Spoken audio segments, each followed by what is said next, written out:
At its core, Global Disclosure Day is more than just an event. We're bringing together citizens, researchers, policymakers, and thought leaders worldwide. Giving everyday people a voice in one of the most consequential issues of our time, UAP disclosure. Ensuring that the facts, timelines, and implications are clearly understood by all. By coming together, we will ensure that UAP disclosure is not left to the few, but shared by the many for the betterment of humanity and our planet. Let's carry this mission forward, shining a light on truth and inviting citizens everywhere to join the movement. Welcome to Global Disclosure Day.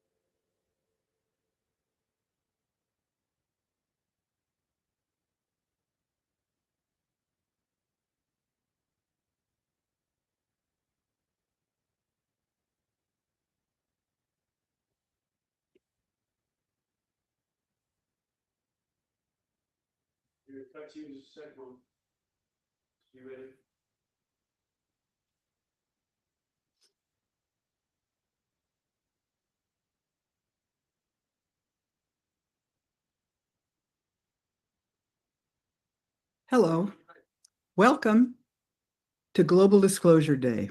I'm Sarah Nelson, the Executive Director of our nonprofit, the Romero Institute, and of our initiative, the New Paradigm Institute. Thank you for joining us today. We are coming together from all over the country and from some parts of the world to demand the disclosure of the UFO UAP secrets that have been kept from us for over 80 years. We know that this information holds the key to a positive future for humanity, an entirely new age, with expanded consciousness, advanced science and technology, clean and available energy, solutions to the pollution of our precious planet, a harmonic relationship with nature, and a positive and constructive relationship to our neighbors in the universe. We are Republicans, Democrats, and Independents, patriotic, responsible citizens, standing in integrity with moral values. We vote, we elect our leaders, we pay our taxes, and we have a right to the truth and to government transparency and accountability. Democracies thrive when citizens have access to the truth.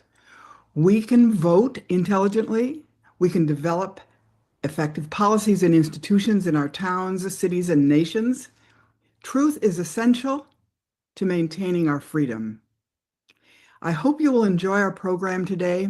We are grateful to the wonderful people who have been joining us to be part of this program, and together we will bring you first a section on the history and the current status of disclosure, and then we'll take you into the growing grassroots movement of active citizens for disclosure, and then conclude with an interesting panel discussion on how disclosure will impact important constituencies.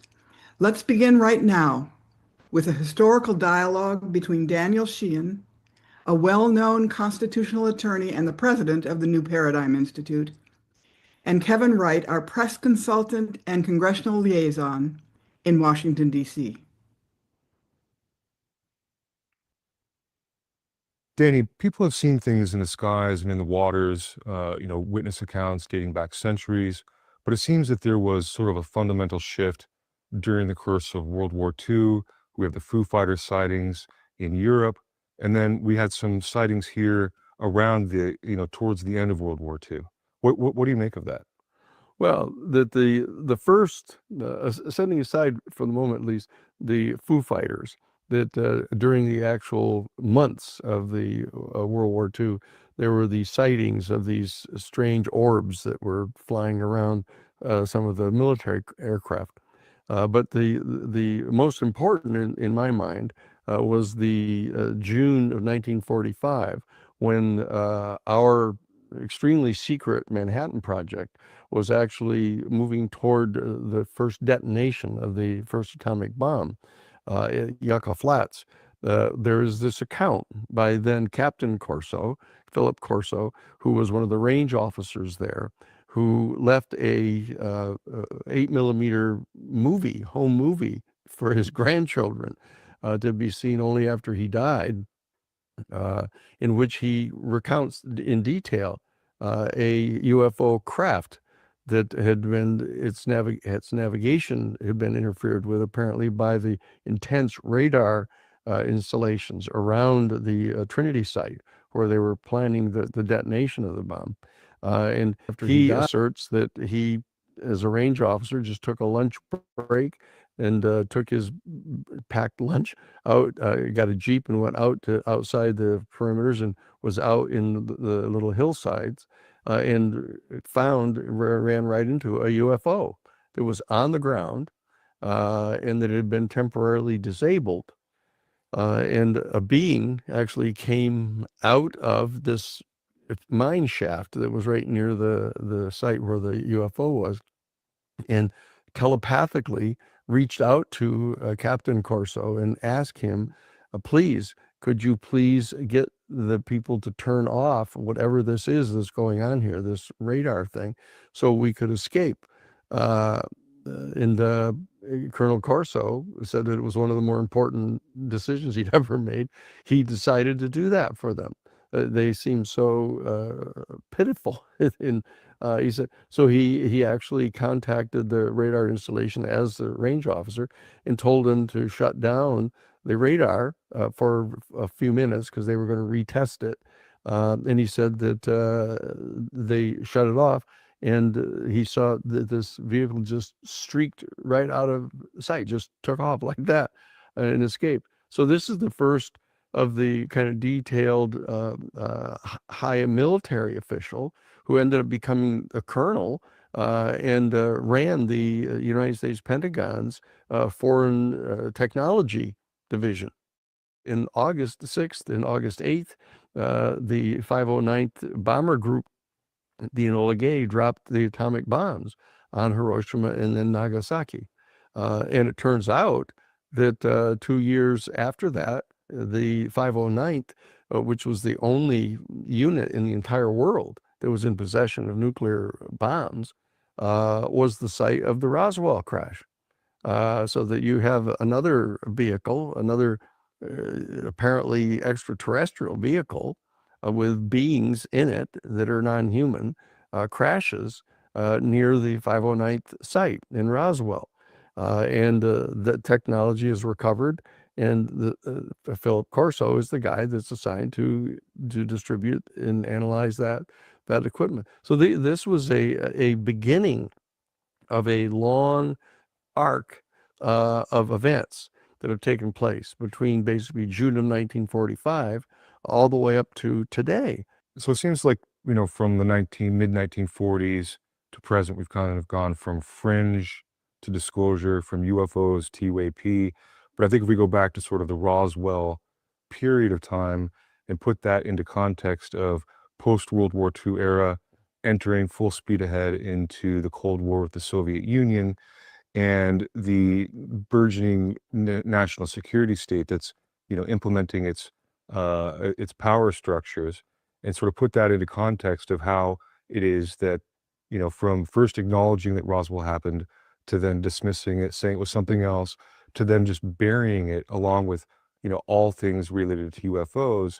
It's sort of, I think it'd be instructive for people to sort of understand the layers of complexity here involved in terms of the government keeping this hidden, not just from the public, but also from Congress. Oh yes, this is a major issue that is, in a certain sense, parallel with the UFO secrecy issue, and that is the rise of the national security state infrastructure in our country in the immediate aftermath of World War II. That there were decisions made by President Truman at that time in possession of the knowledge of the reality of the UFO phenomenon to actually support the passage in 1947 of the National Security Act of 1947. That was passed in September of 1947. But then as of May of 1948, the National Security Council, part of the executive branch, issued just an executive order authorizing the Central Intelligence Agency to engage in covert operations, ostensibly always outside of the country. But what's happened is the national security state has locked onto this issue, the UFO issue, as the deepest secret of the military and intelligence community, in that because, as it turns out, according to the testimony of David Grush in July of 2023, that the military and the intelligence community seized upon this opportunity of coming into possession of the knowledge of the UFO phenomenon and the technologies that are involved.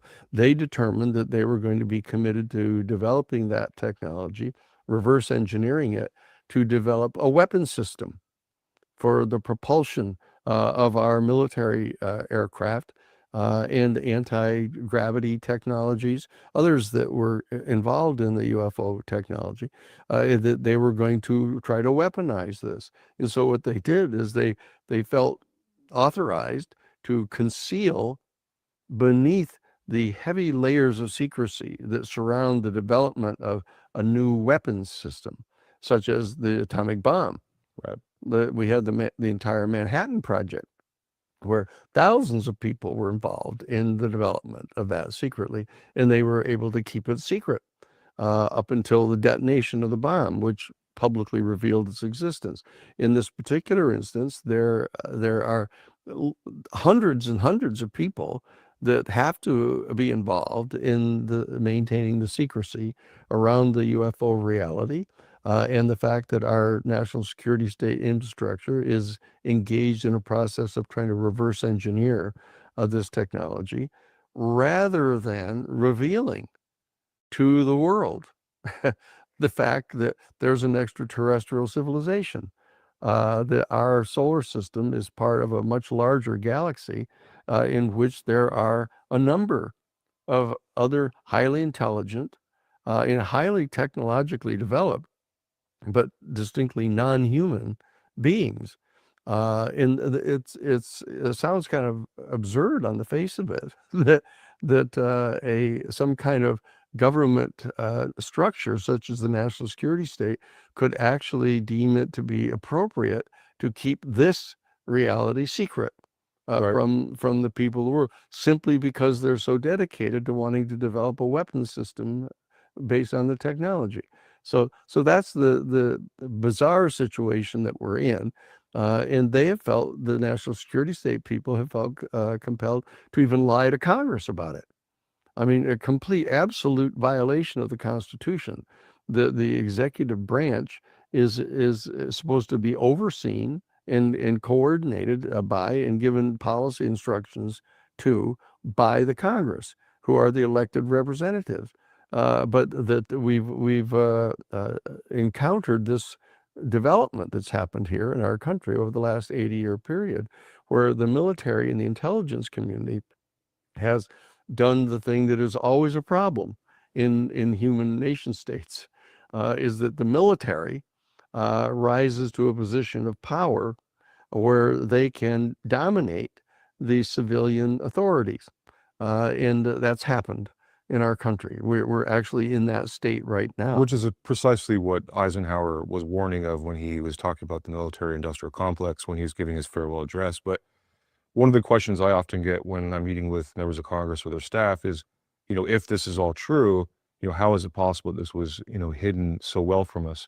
And one of those is, the use of disinformation against the American public and elected officials themselves. If you go back to Project Sign, Project Grudge, Blue Book, the Condon Committee, all of it, in hindsight now is, very apparent that these were all tools of disinformation. That's right. Can you sort of explain how that process has evolved? And then how it's still continuing today. Yes, what's happened is that the executive branch, military and intelligence community, has deemed it so important to safeguard the secrecy of their having access to this UFO technology, which they want to develop into this special generation of weapons, primarily weapons delivery systems, to be able to propel a nuclear device, into Russia or China or wherever they might want to deploy it, basically within short minutes, given the propulsion capabilities of the UFOs, that they deemed that to be such an essential secret that it justified them not only in keeping it secret, but actually engaging in one of the kind of skills that they were deemed authorized to engage in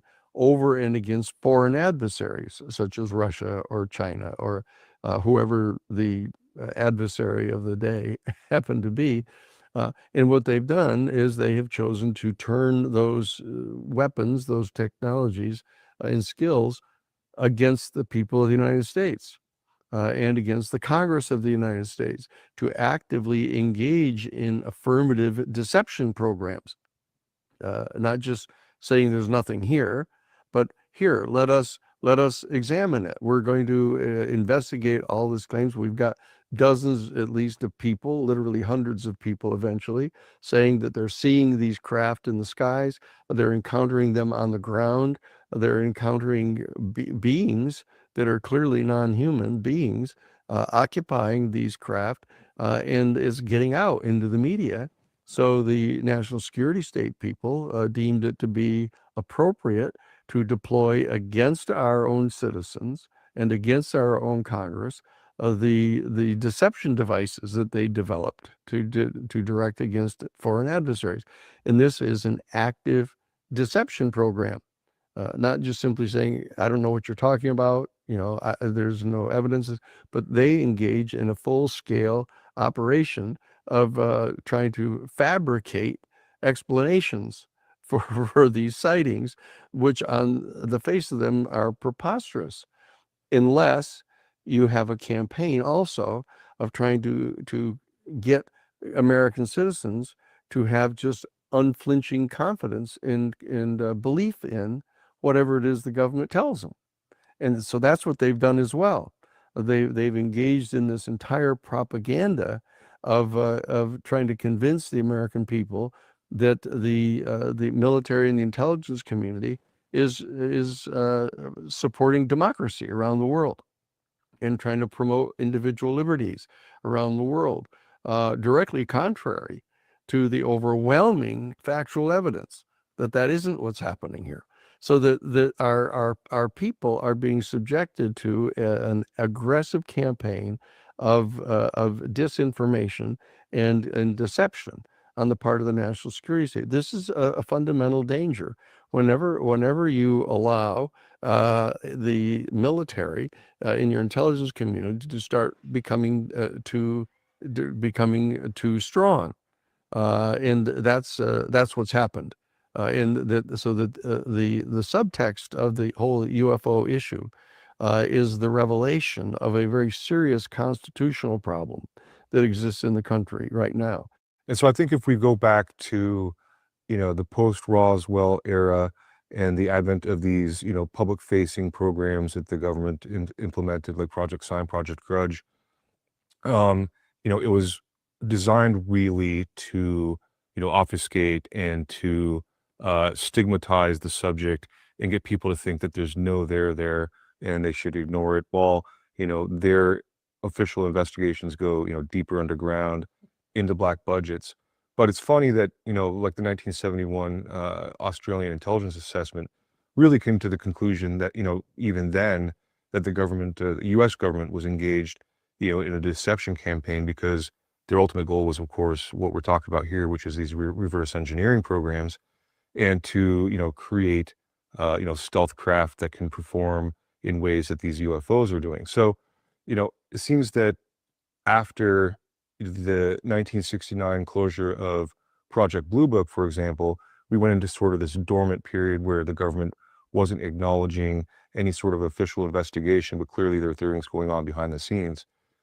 Between that period and say like December 2017 with the New York Times article, something miraculous happened then with this New York Times article with Leslie King, Ralph Blumenthal, and Helen Cooper publishing an article detailing a secret government program investigating UFOs, which really sort of started this new disclosure movement. That's right.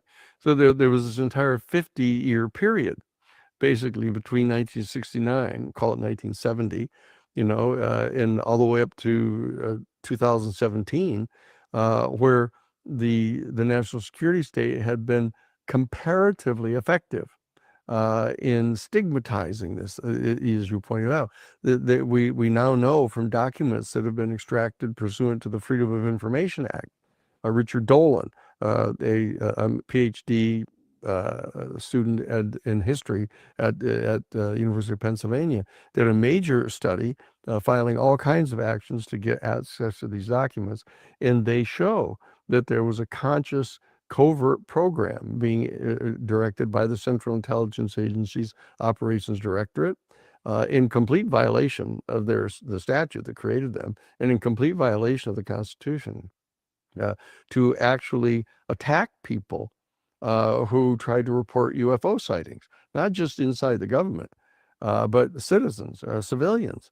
They would attack their character. They would sow lies about them. They would try to blackmail them and extort them, and ruin not only their careers, but their family life by actually trying to convince people in their family that these people were mentally ill, to the point of actually getting them hospitalized over simply trying to report an encounter with a UFO.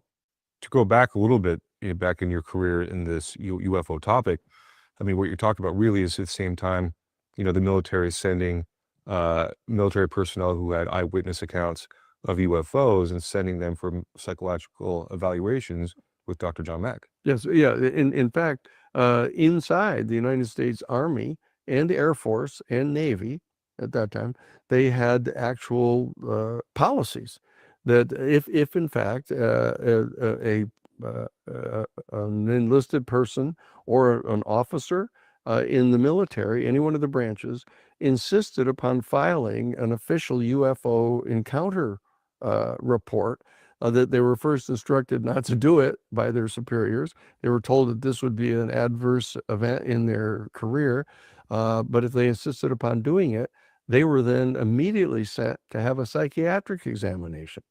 And that goes into your record, in your military record. And it turns out that one of the psychiatrists to whom a number of these higher ranking officers were sent to have this psychological set of tests was Dr. John Mack at Harvard University. He was the chairman of the Department of Clinical Psychiatry at Harvard Medical School. And he, after performing these psychiatric evaluations of a number of these high-ranking U.S. military officials, became convinced that they were completely sane, and that they were reporting this extraordinary set of facts in his mind. And so he began trying to figure out what might be going on here. And he at first tried to explore the potentials of there being some new, unique, bizarre kind of psychiatric condition that had no diagnostic identifiers to it at all. But he became convinced that wasn't true. And so he began to look into the actual nature of what their experience was, that he was convinced they were completely sincere in their certainty that they'd had this experience. So he actually wrote a major to be peer-reviewed scientific paper about this and submitted it to the New England Journal of Medicine, the kind of top peer-reviewed document with regard to the psychiatric issues. And they rejected it and refused to publish it.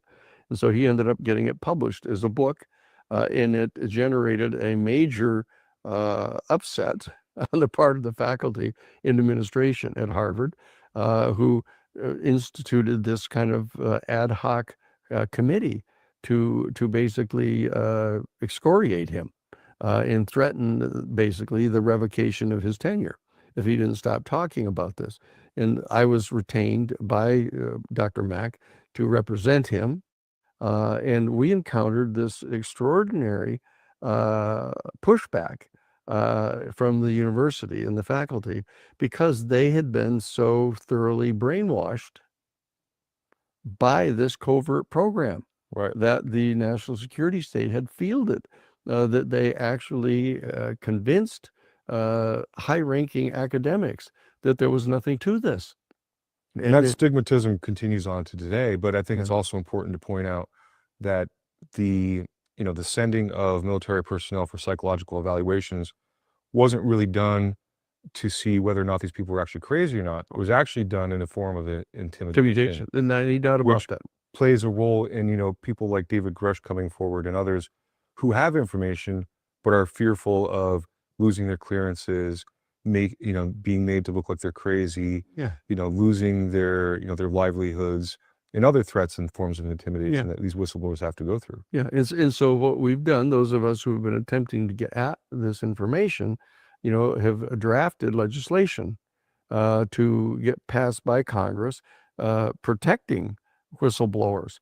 We've proposed actually a 15-page statute that is specifically designed to uniquely protect people who have information about this UFO phenomenon and about the reverse engineering program and about the fact that they've actually recovered bodies from these craft that they have proven through DNA testing to be non-human. And that, but in order to get that information disclosed, we've got to protect the people who have firsthand knowledge about this, who end up having clearances in non-disclosure agreements, which they are threatened with imprisonment, basically, if they reveal this information, even to Congress. That's right, and they could be charged under the Espionage Act, and there is, the potential for, the death penalty That's as a right. result. But I think it's also important to point out here that I get asked sometimes in congressional offices, why is, enhanced UAP whistleblower protections necessary? And it's important, I think, for people to understand that we're not talking about someone working at the IRS and finding out that someone was inappropriately looking at someone's tax returns or something. We're talking about, deeply buried secrets that have been there, under lock and key for decades, talking about technologies of unknown origin, non-human intelligence, extraterrestrials, biologics, bodies.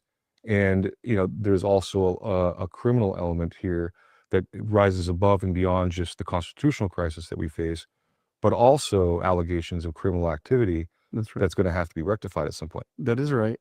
That is right. Because the people inside the national security state infrastructure have become so habituated to engaging in criminal activity outside of the United States. Blackmailing people, assaulting people, murdering people to silence them, to stop them from opposing whatever the political objectives and foreign policy objectives are that the national security state had identified. That they actually believe that they're authorized to do that at home. And that they've done it. And what they've done is they've first secured the right to deploy lethal force to protect certain facilities where the UFO activity is going on, or other weapons development activities going on. And then the people that were in charge of that security have come to convince themselves that they're authorized to deploy lethal force off grounds from these facilities. And so that they actually believe that they're authorized to deploy lethal force against any person who might otherwise be executed under the law for violating their national security clearance under the Espionage Act. And so they think that they have the authority to deliver summary execution to these people. And this is known by members of Congress, known by other officials inside the government who know about this information, and I've actually spoken directly face to face with a person who had taken such a security oath and had been specifically informed that he was in the crosshairs to be executed because they erroneously thought that he had revealed certain information. so that we know that this program exists, and it's something that Congress, by definition, is afraid to investigate. I think it's an important point to make because, following the December 2017 article in the New York Times, it sort of kicked off a new sort of impetus for people to investigate what's actually going on here, these programs that are even hidden from Congress. Yeah. And which gives way to the Senate Armed Services Committee and the Senate Select Committee on Intelligence doing a lot of homework and having a lot of people coming forward, whistleblowers firsthand, witnesses to events, people who involved in the so-called legacy programs, um, bringing in, providing evidence to these committees, right? The professional staff, as well as, a number of senators that sit on these committees, like former Senator Marco Rubio, of course. And so they've done their own investigations into this. And what really came out of that was that, we have this UAP Disclosure Act, which was first introduced by then Senate Majority Leader Chuck Schumer, in conjunction with Senator Mike Rounds, Republican from South Dakota, then Senator Marco Rubio, Senator Kirsten Gillibrand of New York, Martin Heinrich, and others, providing, legislation to sort of try to cure this 80-year secrecy regime. Yes. And when we were involved with the people that were crafting this statute, we began to try to find other members of Congress who would be supportive of this, in that we first encountered this fear that they would be discredited, and not just, sui sponte, in the eyes of their constituents, but that they'd be targeted by the national security state people to engage in an active campaign to intentionally destroy their political career. And they were acknowledging that, when I brought, a full bird colonel in the United States Air Force who was in charge of a number of these Minuteman nuclear sites that had been shut off by a UFO, that all the missiles had been taken right offline by the UFO. And I brought this colonel to meet with his congressperson to tell him that. And the congressperson immediately told him that they were afraid, Right. of being attacked by the national security state people who would send millions of dollars into their next campaign against them to get rid of them. So the Congress knew that this was going on, but they haven't been able to muster the courage collectively to do anything about it until recently. And so suddenly you had this 64-page bill demanding that every single one of the U.S. military services and intelligence agencies basically turn over to the National Archives every single piece of information they have about this, starting in, not coincidentally, January 1st of 1945. That's right. To have all of this information turned over so the members of Congress who had the appropriate security clearances could get to see it. That's basically what this bill was all about. Now, this is a very bold move, and it was passed by the Senate. But even then, they didn't dare to present it on the floor of the Senate as an independent standalone bill. What they decided to do is they tried to basically sneak it into the multi-thousand page annual National Defense Authorization Act, just to slip it in. And because virtually everybody will vote for the appropriations for the military and for the intelligence community because of the power and influence that the United States military and the intelligence agencies collectively have over our country. That everybody feels that if you question any particular military weapons program or any particular military mission, that you're somehow fundamentally unpatriotic, and that it's going to ruin your career politically, economically, professionally. That's right. And it becomes impossible to sort of challenge the executive branch and the Department of Defense and all the other agencies and departments that start waving national security around, it's a little far. And the American flag. We've managed certain, successes in attempting this. the fact of the matter is we have not succeeded in getting that bill passed through Congress. We have, however, and it's very important for people to understand, we have in fact gotten 23 pages of that 64-page bill passed, which the part that has commanded all 6 of our United States military services and all 18 of our intelligence agencies and all 32 of our United States Defense Department agencies that are understood to be in possession of not only information about the UFO phenomenon, but also in possession of these craft to turn this over to the National Archives. And so, actually, to gather it all together and then turn it over to the National Archives as soon as possible.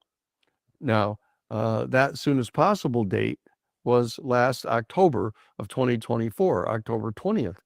And at the final hour before that was required to be done, the National Security State people got the National Archives to give them 1 year extension.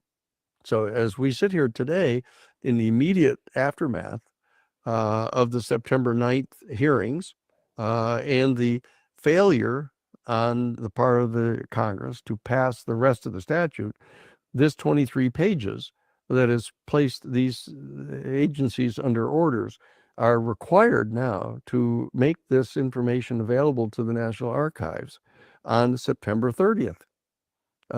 So just in a matter of another 20 days, basically, as we sit here, they're going to be required to turn this information over.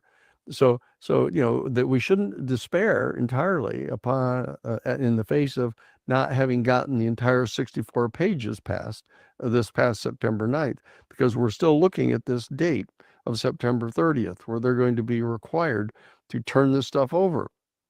Question: is the national security state so powerful in our United States at the present time that they are capable of effectively defying Congress that has given them the clear order and allowed an additional year for them to gather all of this together and to put it into a comprehensible data format to turn over to the National Archives?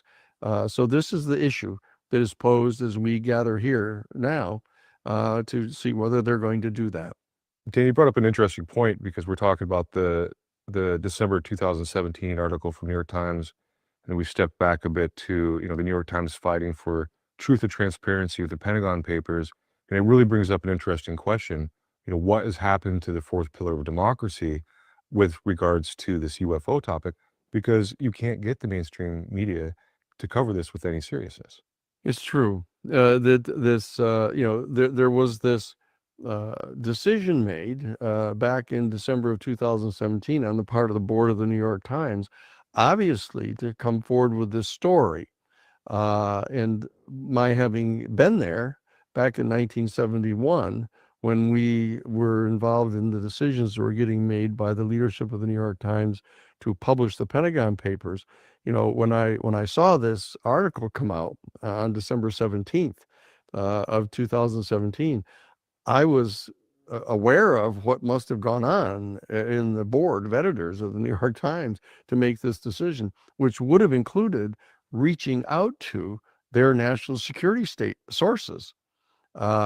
So that beneath this entire thing is the question of the degree to which there are elements in the full national security state infrastructure that for some reason view it to be in their collective interest to release more information about this, so that they would, in a sense, give a green light to the New York Times back then, at least, to publish that article.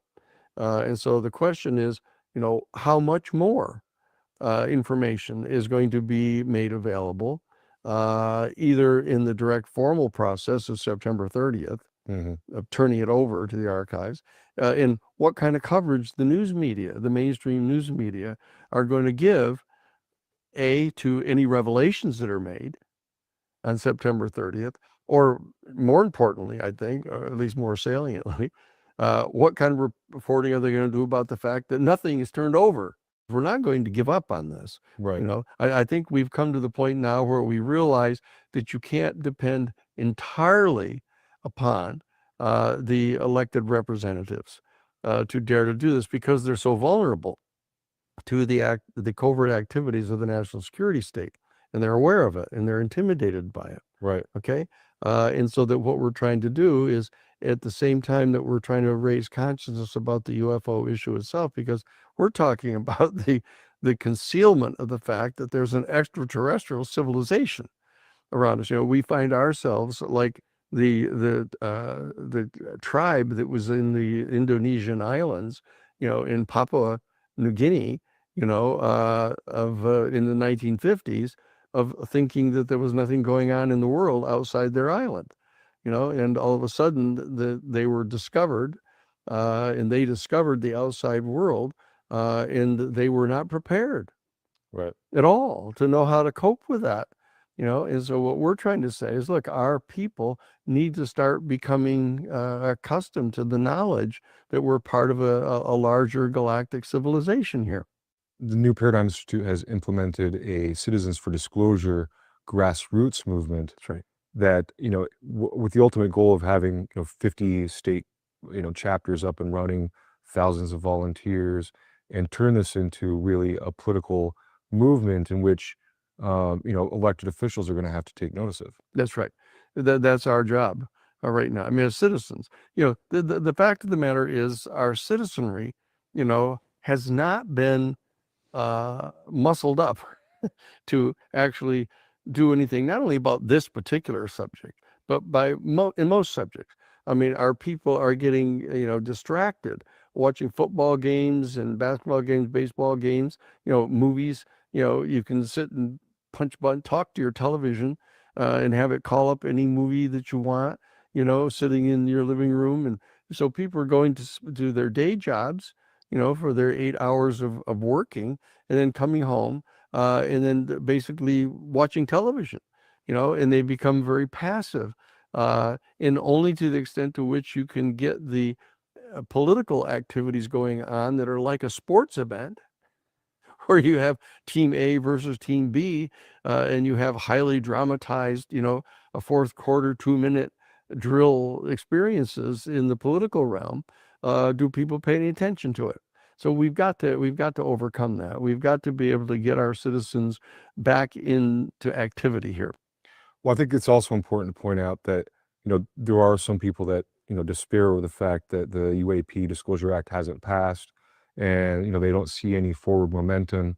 But it's also important to put this into sort of more of a historical context. And, you know, it took approximately 10 years or so between, you know, really sort of getting the civil rights movement together until passage of the Civil Rights Act. And we're, you know, somewhere in the early stages of that 10-year cycle that we're in right now. It probably didn't start in 2017, but, you know, by 2022, 2023, where we had, you know, David Grush come forward, we had the UAP Disclosure Act, you know, put out there, that we, you know, we're in several years now into that 10-year cycle, but it's going to take time and effort. That's right.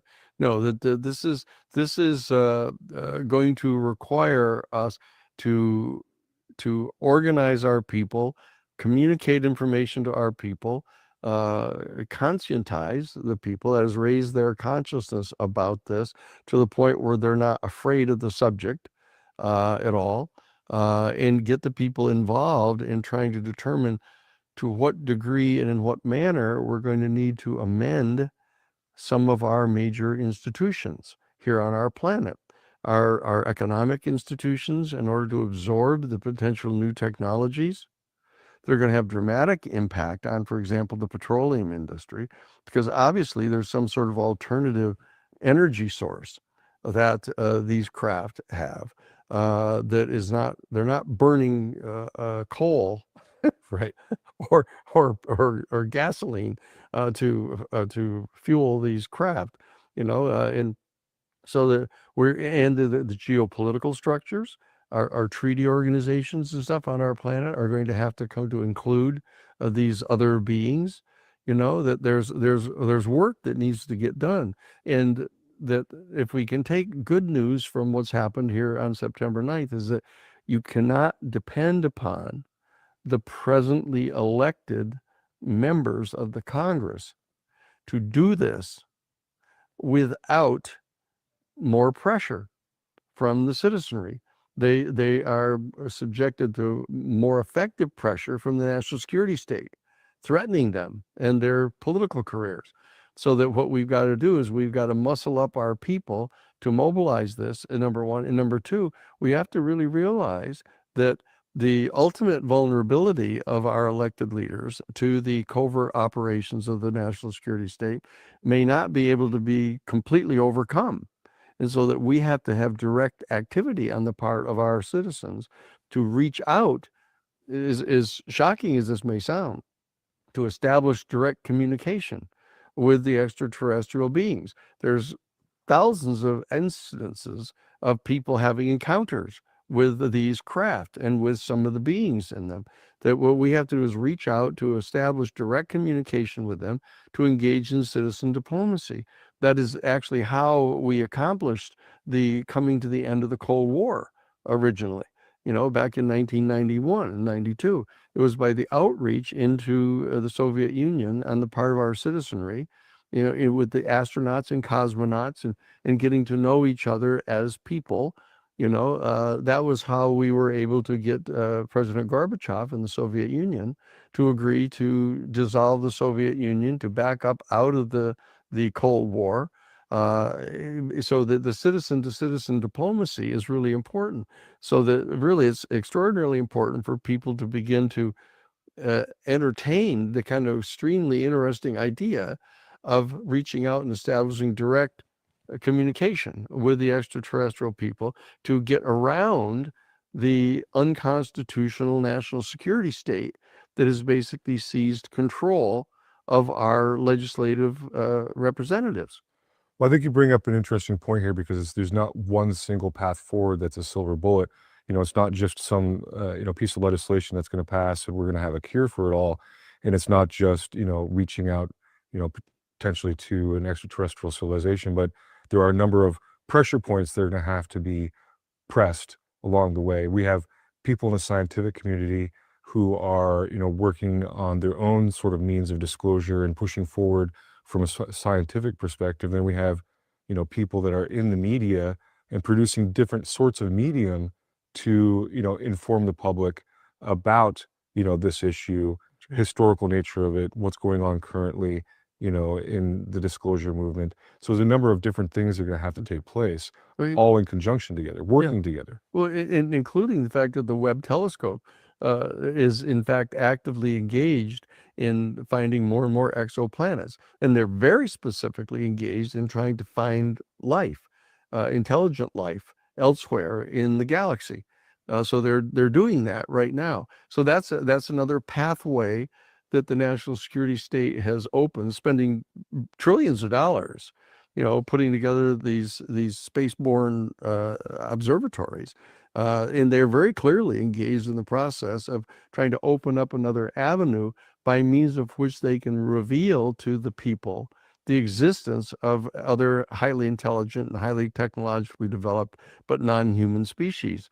So there's that whole avenue. And the church, even the Catholic Church, has issued now public statements, saying that in light of the discovery of more and more of these new exoplanets, it has now become clear that their quote, it was much earlier than had been previously anticipated. We're going to discover life elsewhere in the universe. And therefore, the time has arrived for our citizenry to engage in this extraordinarily important conversation about the profound philosophical and theological questions that are presented to us by the discovery of life elsewhere in the universe. And I had a direct conversation with Father Jose Gabriel Funes, who was instructed by Pope Benedict to issue this official statement on the part of the church. And he said, look, Dan, we're not talking here about the discovery of some single cell life form under some frozen sea, on some moon cycling, some planet in some distant star system. We're talking about, another highly intelligent, highly technologically developed, but distinctly non-human species right here in our Milky Way galaxy. And so that's what we're dealing with. Right. So we have the wind of reality at our backs, and we need to understand this. So it's time for us to get our sails up, catch the wind, and move to the horizon here, and not be afraid to go across the horizon and realize that there's life on the other side of this horizon, and that's where we have to go. Well, I think it's a good upbeat way to end this segment. But this is the second annual Global Disclosure Day, and do you have any like sort of parting thoughts that we're a year into this Global Disclosure Day, and the path forward? The people who are watching this today need to reach out, and this is the test. You have to reach out to 2 or 3 of your other friends, and your neighbors and your family members, and have them see this, have them watch this information. We're going to be having people talking here and discussing this who are highly placed government officials and others who are expert in all of this, and come to realize this is true. Okay, but in the only to the degree to which each person listening to this discussion that we're having is willing to do that over and above simply viewing this as an interesting kind of listening experience, but that they're willing to pick up and do the stuff that's necessary.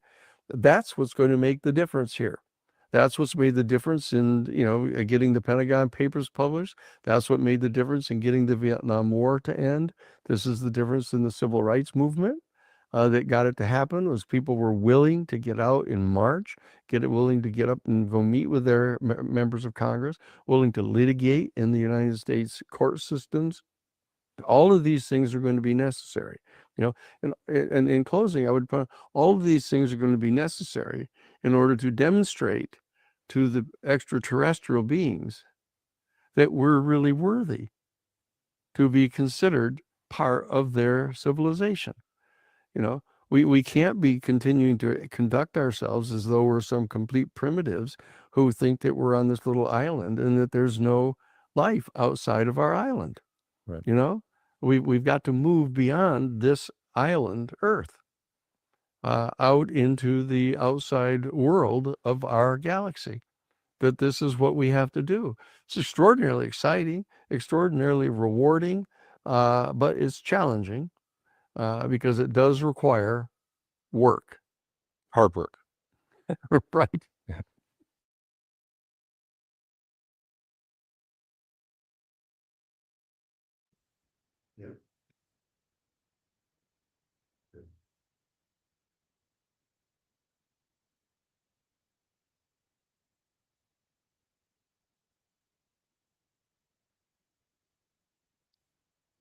Wow.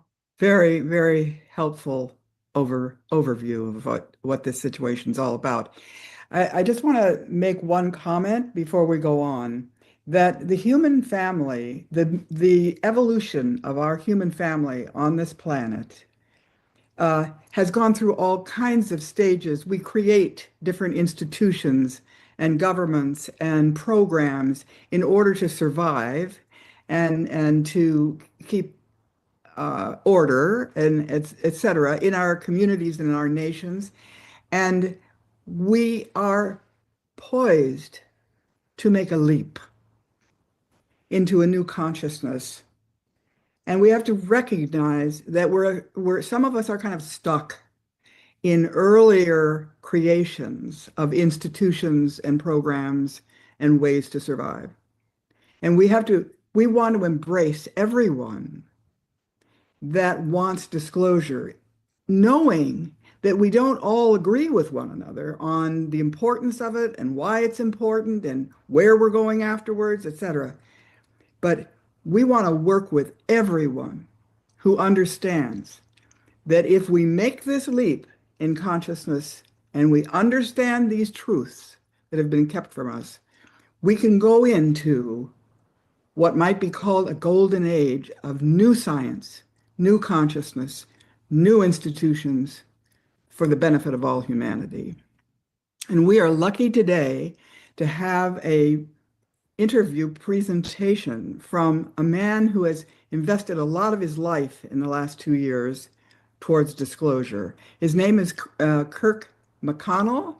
He's a 24-year senior staff person, he was, for the Senate Armed Service Committee, and he's one of the principal authors of the Senate Armed Services Committee bill, the Senate UFO bill, and he's here to share his personal and moving journey and experience with this unfolding understanding and reality that we are in possession of more than one or more non-human origin extraterrestrial spacecraft, and that the bodies of the occupants have been established as non-human. He began this journey not knowing that, and has for 2 years worked very hard to help us all get to a place of knowing the truth.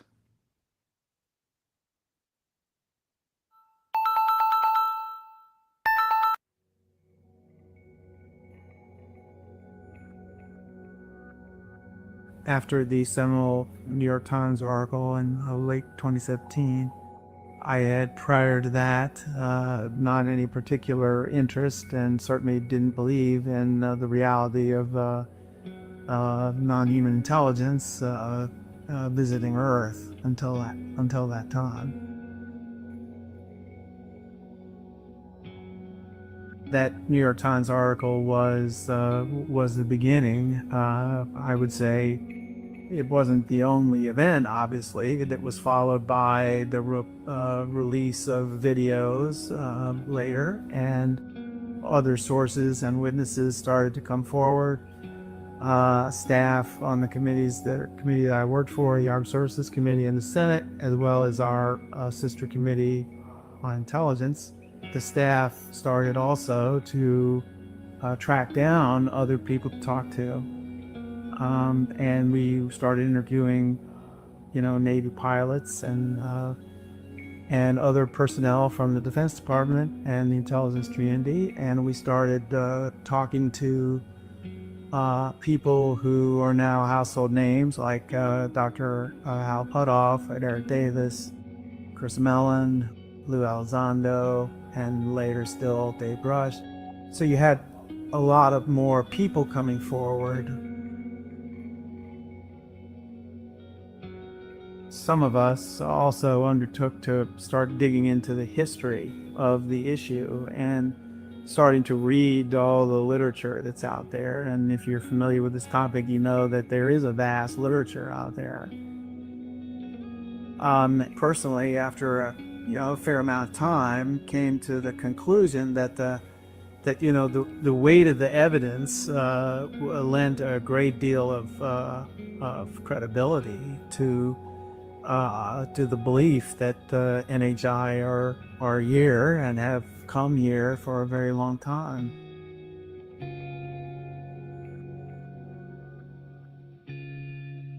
Once that idea started to take on a reality, and I expect that this was the same as for others, it was really a kind of shocking feeling of, your world was kind of turned upside down, and what things you thought you knew, you really have to question. There is, for sure, intelligent life in the rest of the universe, and not only that, but they've figured out how to travel these vast distances or overcome whatever other barriers there may be to revealing themselves. It took a long period of adjustment. Was I shocked to try to come to the grips with the idea that the executive branch has probably systematically been concealing information from Congress, as well as obviously the American people, was a little hard for me to accept, even though there's certainly been instances in the past where the executive branch has undertaken actions and without informing Congress. But the idea that it had been going on for, potentially 80 years or maybe longer, is certainly hard to take if you're someone who lives by law and the Constitution. It's highly objectionable.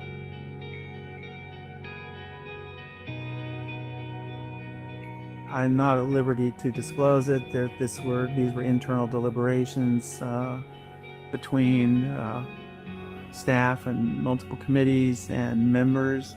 There was a recommendation made from a serious sort of respected person to write what ultimately became the UAP Disclosure Act, and to model it on the JFK Assassination Records Act of 1992, I think it was.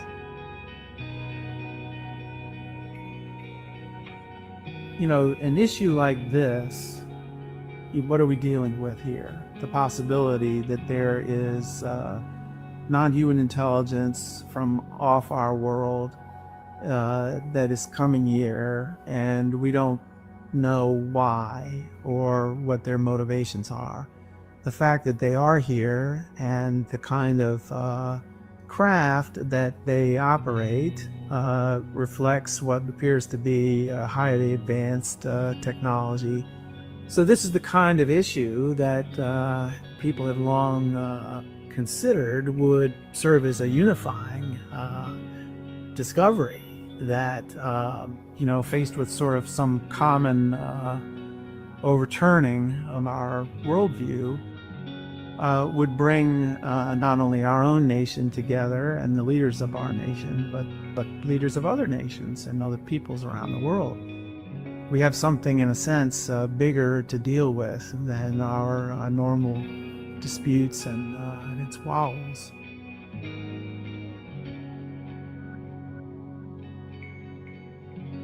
I certainly understand people thinking, well, are we reaching a dead end here politically? At the same time, I would say that there are certainly solid reasons for optimism. Optimism first, that this issue isn't going away right now, that we are not going to see a cyclical retreat from it, but in fact, the momentum will be sustained. People should not lose that energy and that faith, and ultimately prevailing on this. But I also think that there's reason to be encouraged, because of what I think makes this situation currently a little different is that there are private groups that have resources, they have technical expertise, and they appear to have determination and maybe some staying power that are involved now in this issue, and they have access to the kind of resources for scientifically monitoring and assessing this without the government doing it. There's still ways to make progress on this issue through private endeavors.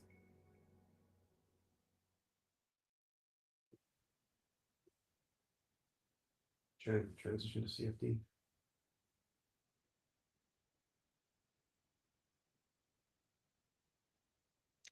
You and me, you and I, and all of us, we are the private endeavors going forward. We are moving forward.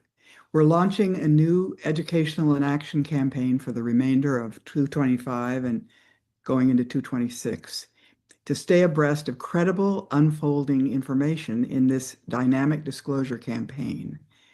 Please go to the New Paradigm Institute website.org and sign up for our newsletters, because we're sending updates and breaking news twice a week. We release a podcast weekly. We generate extensive videos and materials for our growing movement, and we provide ongoing action alerts to our community. Let's turn now to our Citizens for Disclosure grassroots movement that is active in 32 states, with a goal that we will have 50 states by January 1.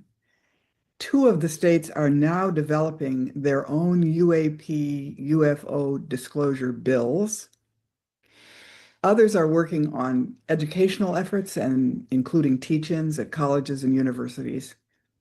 And as we move into 2026, we are building out local teams, hopefully eventually in all 435 congressional districts, and leading a disclosure pledge campaign for all congressional candidates. Our allies in other countries are organizing with parliamentary leaders to develop disclosure policies in their countries. I hope you will decide to become a member of our organization and support us financially, and also to become a citizen, an active citizen for disclosure. You can sign up for both of those things at our website. And now let's go and listen to some of the citizens for disclosure.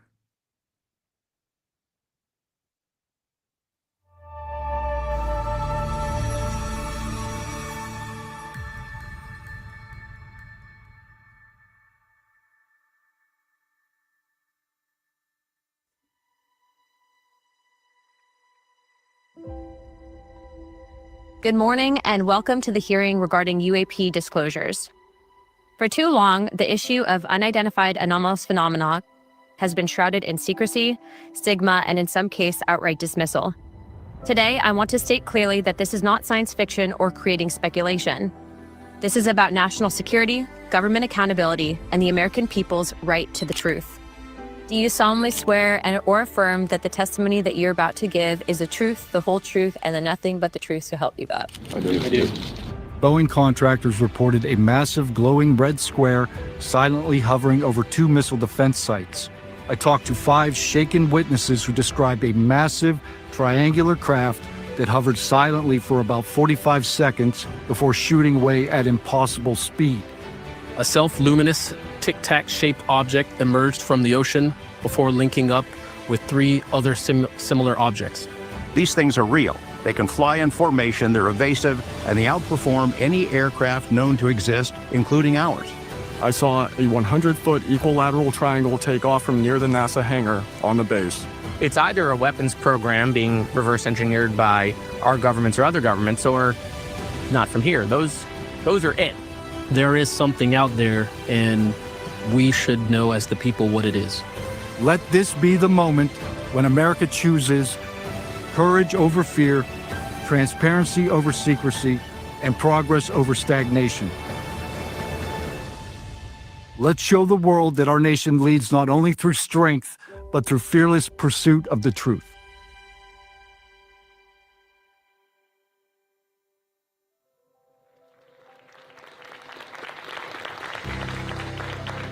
That's a good one. I'm on it. My name is Nathan, sir. If I can help, you holler at me. Thank you, sir. UFO and UAP disclosure is important to society because there's a change in perspective that needs to happen. The reality of what exists has never changed and will not change.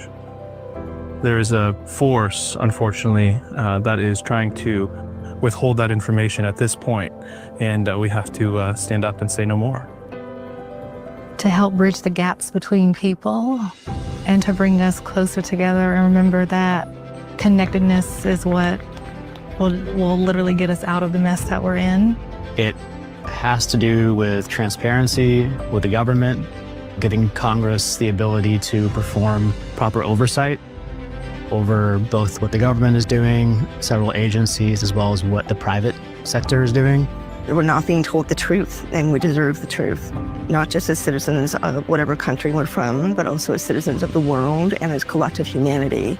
What's really remarkable is that we have been lied to as the American people for probably 70 years at least, since World War II. I think disclosure, for what it means and what it stands for at the end of the day, is very important to everybody, basically. For me, fundamentally, as a human being, I think we have a right to know.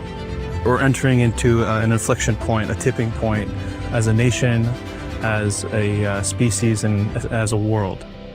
UFO disclosure is part of our evolution of humanity spanning our knowledge of the universe, it's what we've always done since the beginning of civilization. What's over that mountain? What happens if we plant this crop? What happens if we make this machine? What happens if we know there's more to the universe? It changes our scope of reality, which gives us more opportunities, which expand our mental cognition to be more creative, more loving, more open, more resilient humans.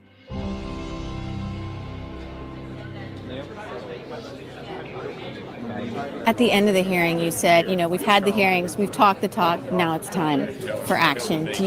Are you hopeful that this hearing did enough, move the needle enough to really get some of the action that you're talking about? I hope so, but what's going to have to move the needle is the people that are watching, the people that care about this.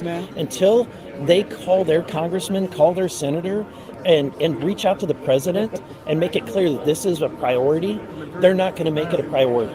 This is something that affects everybody and is the biggest and most important legislation and event that is happening as a species.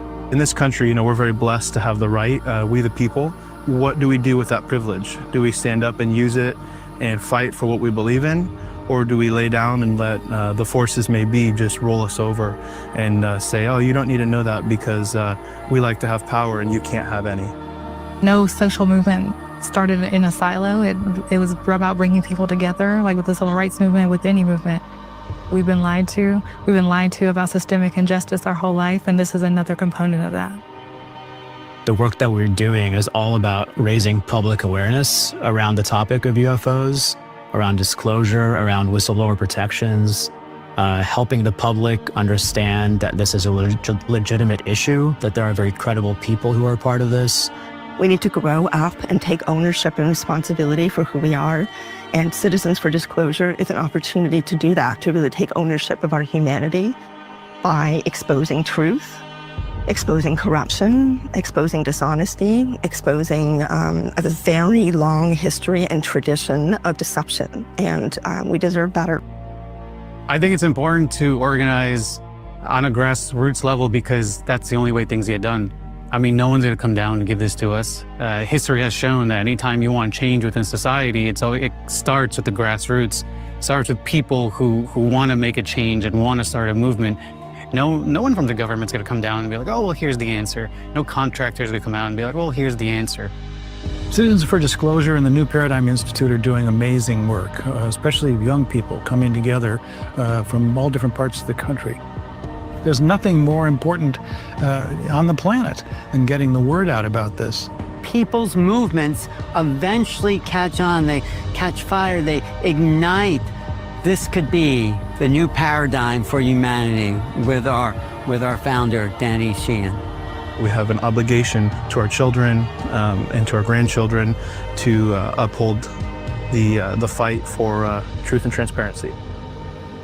I offer you my apology. Something that I have never gotten, and I'm getting it to you. I swore an oath to the Constitution of the United States, an oath that demands truth and transparency for our democratic republic to function. Each day these truths remain hidden from our citizens, humanity drifts further from the principles our nation was founded to uphold. Each day victims of crimes committed by agencies and companies maintaining this secrecy are denied justice is another day our Constitution is shredded. The time to act is now. Thank you.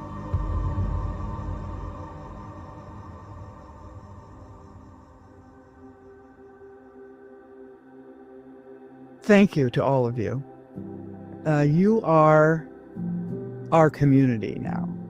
And because you have responded from your soul to this call, it's a visionary call. We know that we need disclosure for the sake of humanity's future. We all want disclosure. We all know that this is a real phenomenon, and disclosure is the most important step in our entire human history. We must recognize that we are now in a totally new era, one that most of us never thought we'd see in our lifetimes. Today, we stand on a potential precipice of accurate UFO disclosure. Disclosure has already happened for most people, but the secret government just lies to Congress saying that there's nothing to see. UAP disclosure is going to push us into the next paradigm so that we can begin living our truth. The global implications of this, as you all recognize, are immense. If we don't do this, nobody else will. I've spent hours finding the most credible and verifiable information. The New Paradigm Institute has been such a great resource for my research. So I'm really grateful for this, and I can't wait to see what we do together. It is time to tell the people of the world that we are not alone. Together we can shape a new future, and I encourage all of you to have the courage, the fortitude, and the strength to do that.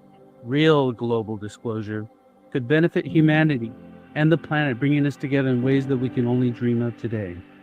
If we are active, responsible citizens, we wield enormous power, particularly when we do it together. You are the beginning of this movement.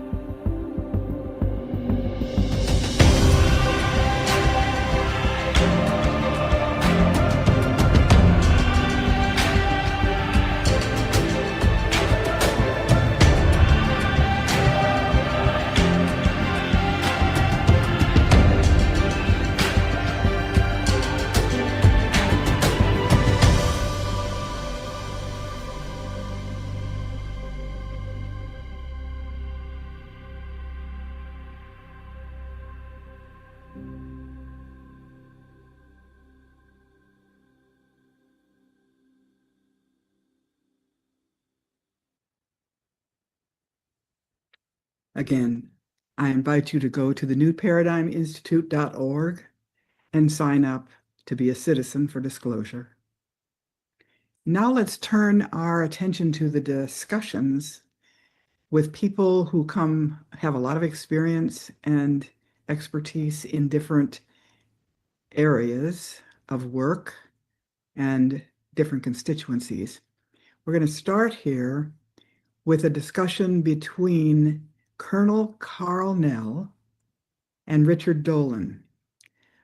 Colonel Carl Nell has in a lot of executive experience in both the aerospace industry with some of the top companies in the aerospace industry and also in the Pentagon.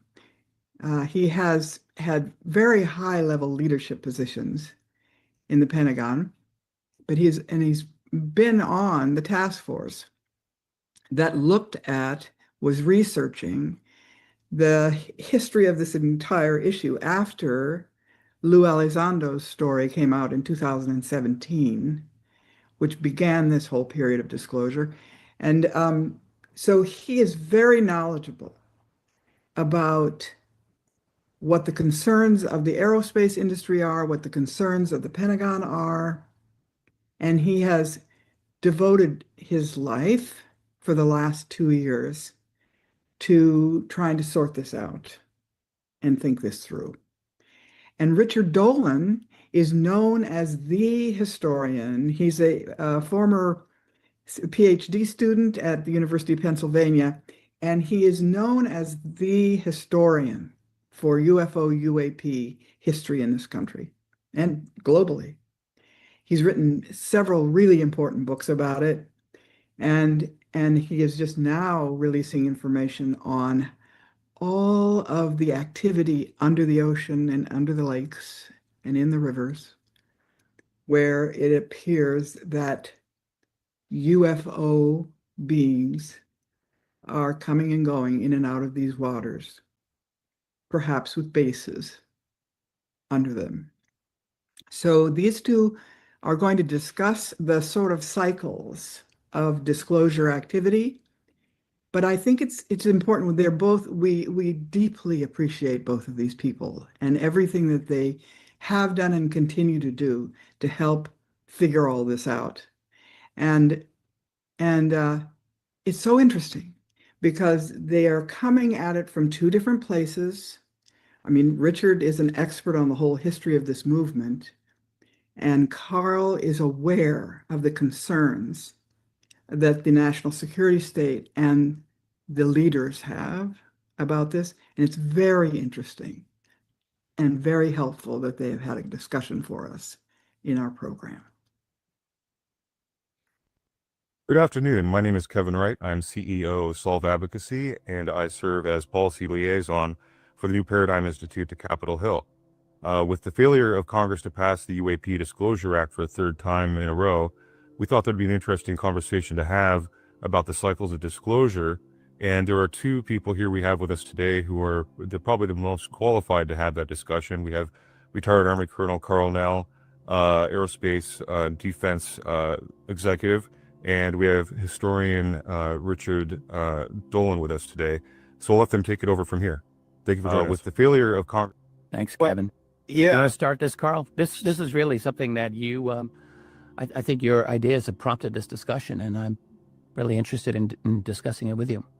Well, thanks, Richard, and Kevin, appreciate the introduction. Yeah, Richard's probably the best person to probably kind of bounce some of these ideas off of, since he's an expert, having studied this field for many decades. So I guess the postulate I've got is that this recent cycle of disclosure that we might say started in 2017 with the Navy videos and Lou Elizondo coming out and as a whistleblower making various assertions, that cycle of disclosure is effectively ended with the failure to pass the UAP Disclosure Act, and with sort of the fourth or third in a series of hearings on the topic that I think increasingly have moved the needle less and less.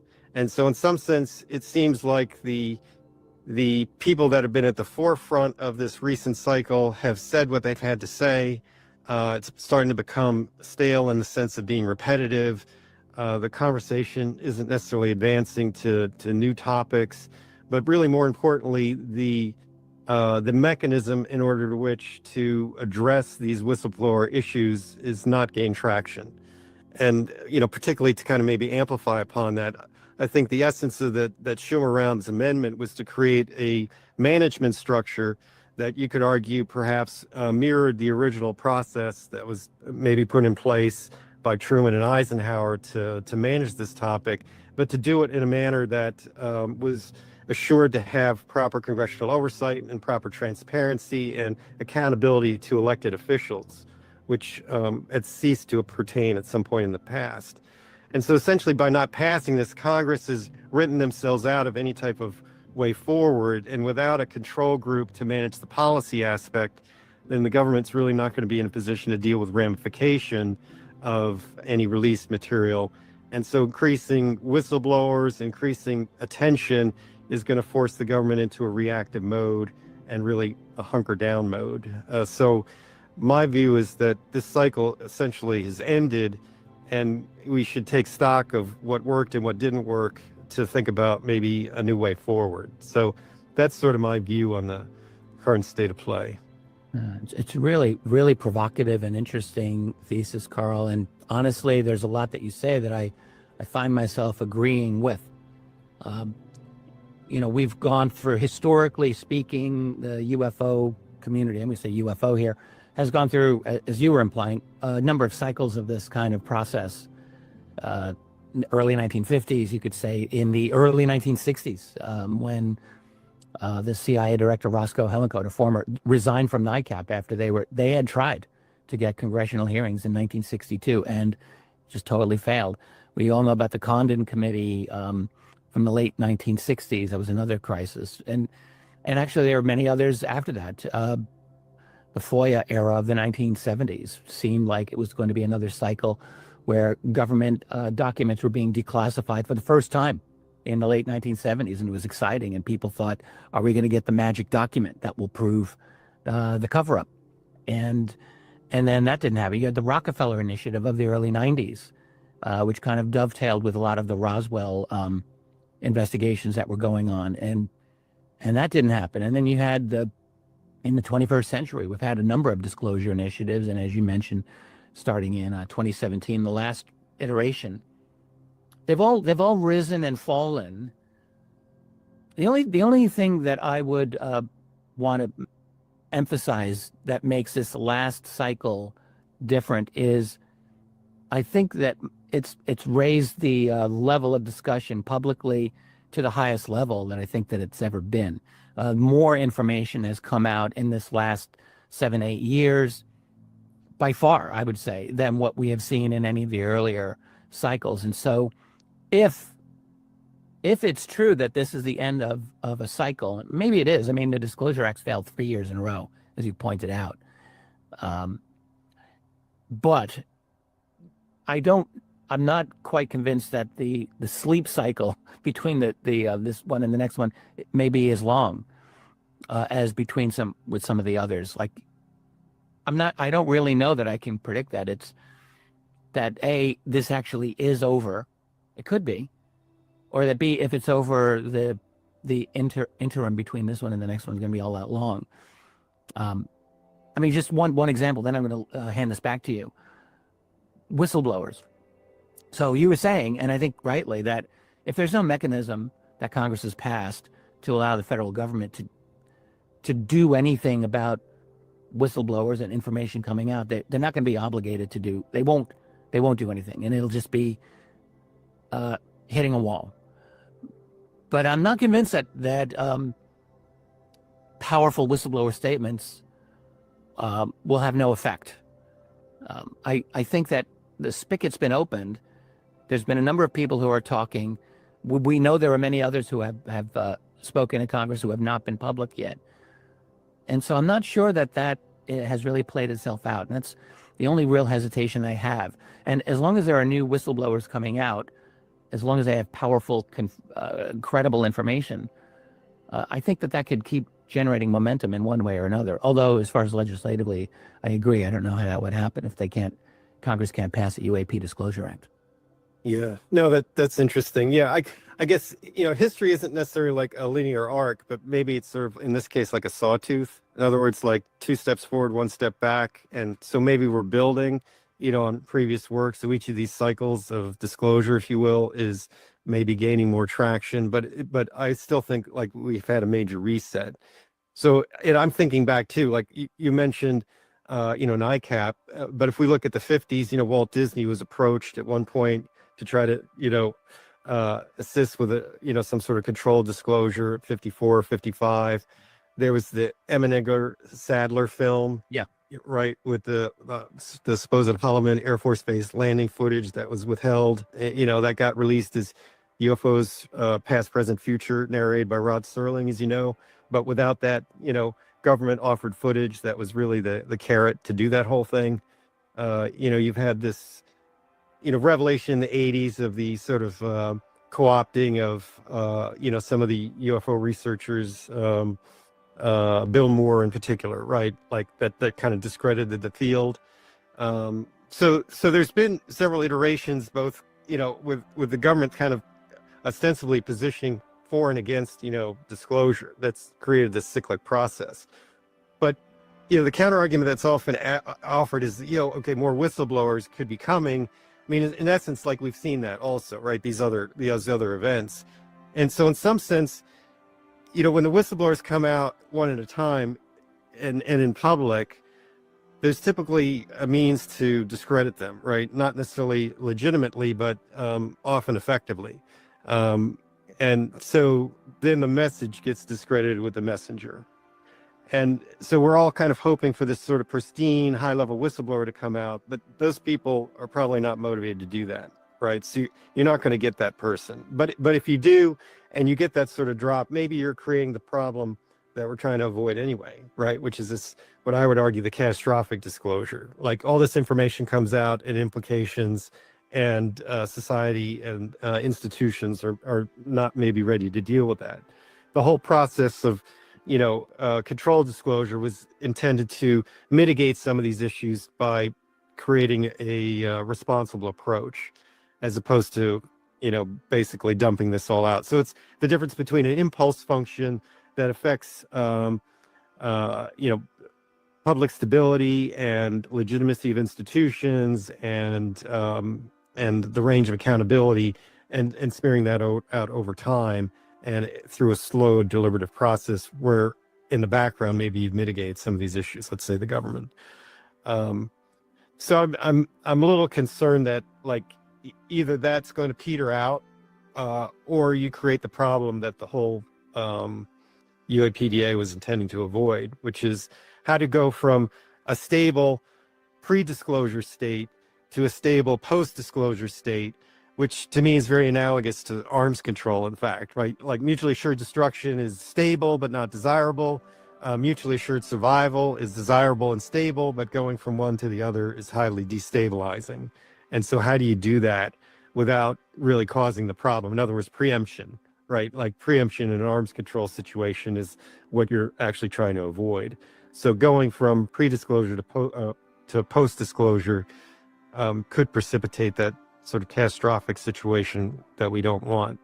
So in other words, the whistleblowers, I'm less enamored about that being the best approach. It's like you've got to either convince the executive to unilaterally do what we think we want them to do, or move into the sort of political action sphere and make this a mainstream political issue, maybe writ large in terms of government transparency, and get elected officials that understand this topic to a deeper degree, and ultimately get them into leadership over time. So in other words, a whole new cycle of activism and disclosure.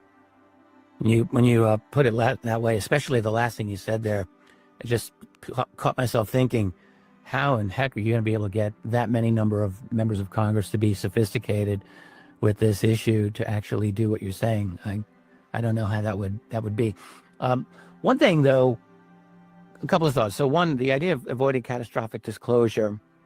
You and I have talked about this privately before, and I kind of think like trying to avoid catastrophic disclosure is almost like squaring the circle. I think that genuine UFO disclosure is inherently catastrophic. It's inherently destabilizing.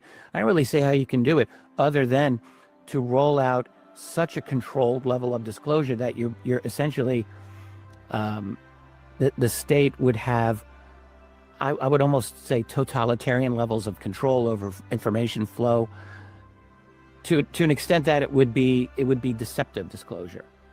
That's my own opinion. I just think the subject is far too out there. It is far too just paradigm shifting in terms of like past government criminality, you could say, in terms of the scientific implications. Like it would be difficult for me to think how government could just slowly roll out a disclosure while the public is saying, wait a minute, this is real. So what technology are you hiding? How come we can't get access to it? Like I think if there's ever a genuine acknowledgement by the US government in any way, which has not happened yet, there has been no official statement by any responsible existing US government official that UFOs are not from our civilization. They haven't done that. But if they ever do that, and if it's official policy, I think they're going to have a very hard time keeping that door closed for very long. And so for them, that would be a catastrophic disclosure. And that is why we were talking privately just earlier. I think the US government is never going to be in a position to sanction a genuine pro-disclosure position. The executive branch never has, never. And Congress only recently part of Congress has been pushing this. So it's very difficult to get these guys to move on this. Having said all of that, I just want to emphasize, like, I don't think it's controversial to say that we're living in the most technologically revolutionary, transformative period in human history. The ground is shifting beneath our feet as we speak. No one even knows what the next 5 years are going to bring, let alone 20. And I can easily see more cultural momentum on this happening, which could very well result in more general pressure on the political institutions. I'm not saying it will happen, but it could. Or I could even imagine some kind of black swan event, one that's unpredictable, but just because I think it's not, it would be unwise to assume that tomorrow is going to look like today. So how it's going to be different, I'm not sure. Will it be more tightly control of information, or will there be more more freedom of information over the next decade. It's an interesting thing to ponder. There's a lot of unknowns here, Carl, and I could see the argument that we're at the end of a cycle, and I also think it's important to, as you're saying, to decide like what strategies worked and what did not work. But I hope people, if they don't take this conversation to mean like it's over, let's give up, there's no hope for a genuine transparency on UFOs, because I don't think that's the message you would want to convey anyway, and it's certainly not the message that I would want to convey. No, we're in complete agreement on that. I posing the question as like a pragmatic sort of after action on where we've gotten to since 2017 to inform, do we want to continue kind of in the direction that we're going, or do we need to take an assessment and maybe move in a different direction? And so it seems like apropos and timely to do that. And of course, you've written the book After Disclosure, so you're sort of the world's expert on kind of that concept. And I would say that the government has admitted like UFOs are real, but so that's like the first shoe to drop, if you will. Yeah. But they have not admitted that UFOs are NHI, due to high human intelligence. And I'm kind of with you in the sense that that second step creates a crescendo, and you can't like roll that back, right? Like once you go to that second shoe, that is going to like entail a lot more information. No, the conversation is never going to stop at that point. But I think in some sense there's a middle path, right? Like, so instead of denying everything and instead of that second shoe dropping, there's a middle path, right? And I think it really stems from the fact that everybody's got their own evidentiary threshold, right? So the people that are paying attention, probably the people watching this podcast, like they already know the truth, right? Like there's enough information in the public domain already for smart and objective and unbiased people to sort of come to the right conclusion, right? And a lot of people have. But then, the government has been successful in these disinfo campaigns, let's say Condon Committee report and, discrediting whistleblowers and the Bill Moore Shandera stuff, to discredit this whole thing, to throw this switch in people's minds, which basically says this topic is like not real, and so I don't even consider the data anymore. I call it like the unreasonable person standard, right? We've got this concept of reasonable doubt, but that sort of implies that there must be some unreasonable standard, right? And so that unreasonable standard, I say, is like where the majority of people are. So you can bring them all this information, but it never resonates, right? So what we have to do in some sense is flip that switch back where they become open-minded, like that the classic state of atraxia, which is basically I'm going to hold in abeyance my opinion on a problem until I get more information. I'm going to accept both positions. So if we can just get people to neutrality on it, then that opens the door to them ultimately maybe considering this. And so to me, that's actually the key to the middle path, because what you do is you make the information more and more obvious to more and more people. And by their own nature, people are going to have, a range of thresholds based on their predisposition, their background, how much they care about this, what their priorities are in life, etc. And so you can roll out various information that's going to meet these people's evidentiary threshold over time till you get to a point where it sort of becomes implicitly obvious. I think that's actually happening. By the way, that I love any call for more research and more communication and more information on this. I'm all for, because that's what I do, and I like to do that. And I do think that's made a difference, by the way, over the last several generations. I think we are, my sense of this is it's way easier to talk about this subject in public now than it ever was, more than 10 years ago. So I think something has changed. And I do think that there is probably a higher level of overall belief in this phenomenon that the public is willing to admit to. Seems to me. That's different than what you're saying. Like, do they believe it's alien or not? But I suspect that a lot of people, if you ask them, do you believe in UFOs? Simple question. I think a lot of people would probably say, yeah, I do. We're not alone in the universe. We've heard this a million times. We don't have a lot of time, and I want to shift gears a little bit to something that's very important and you referred to, which is path forward.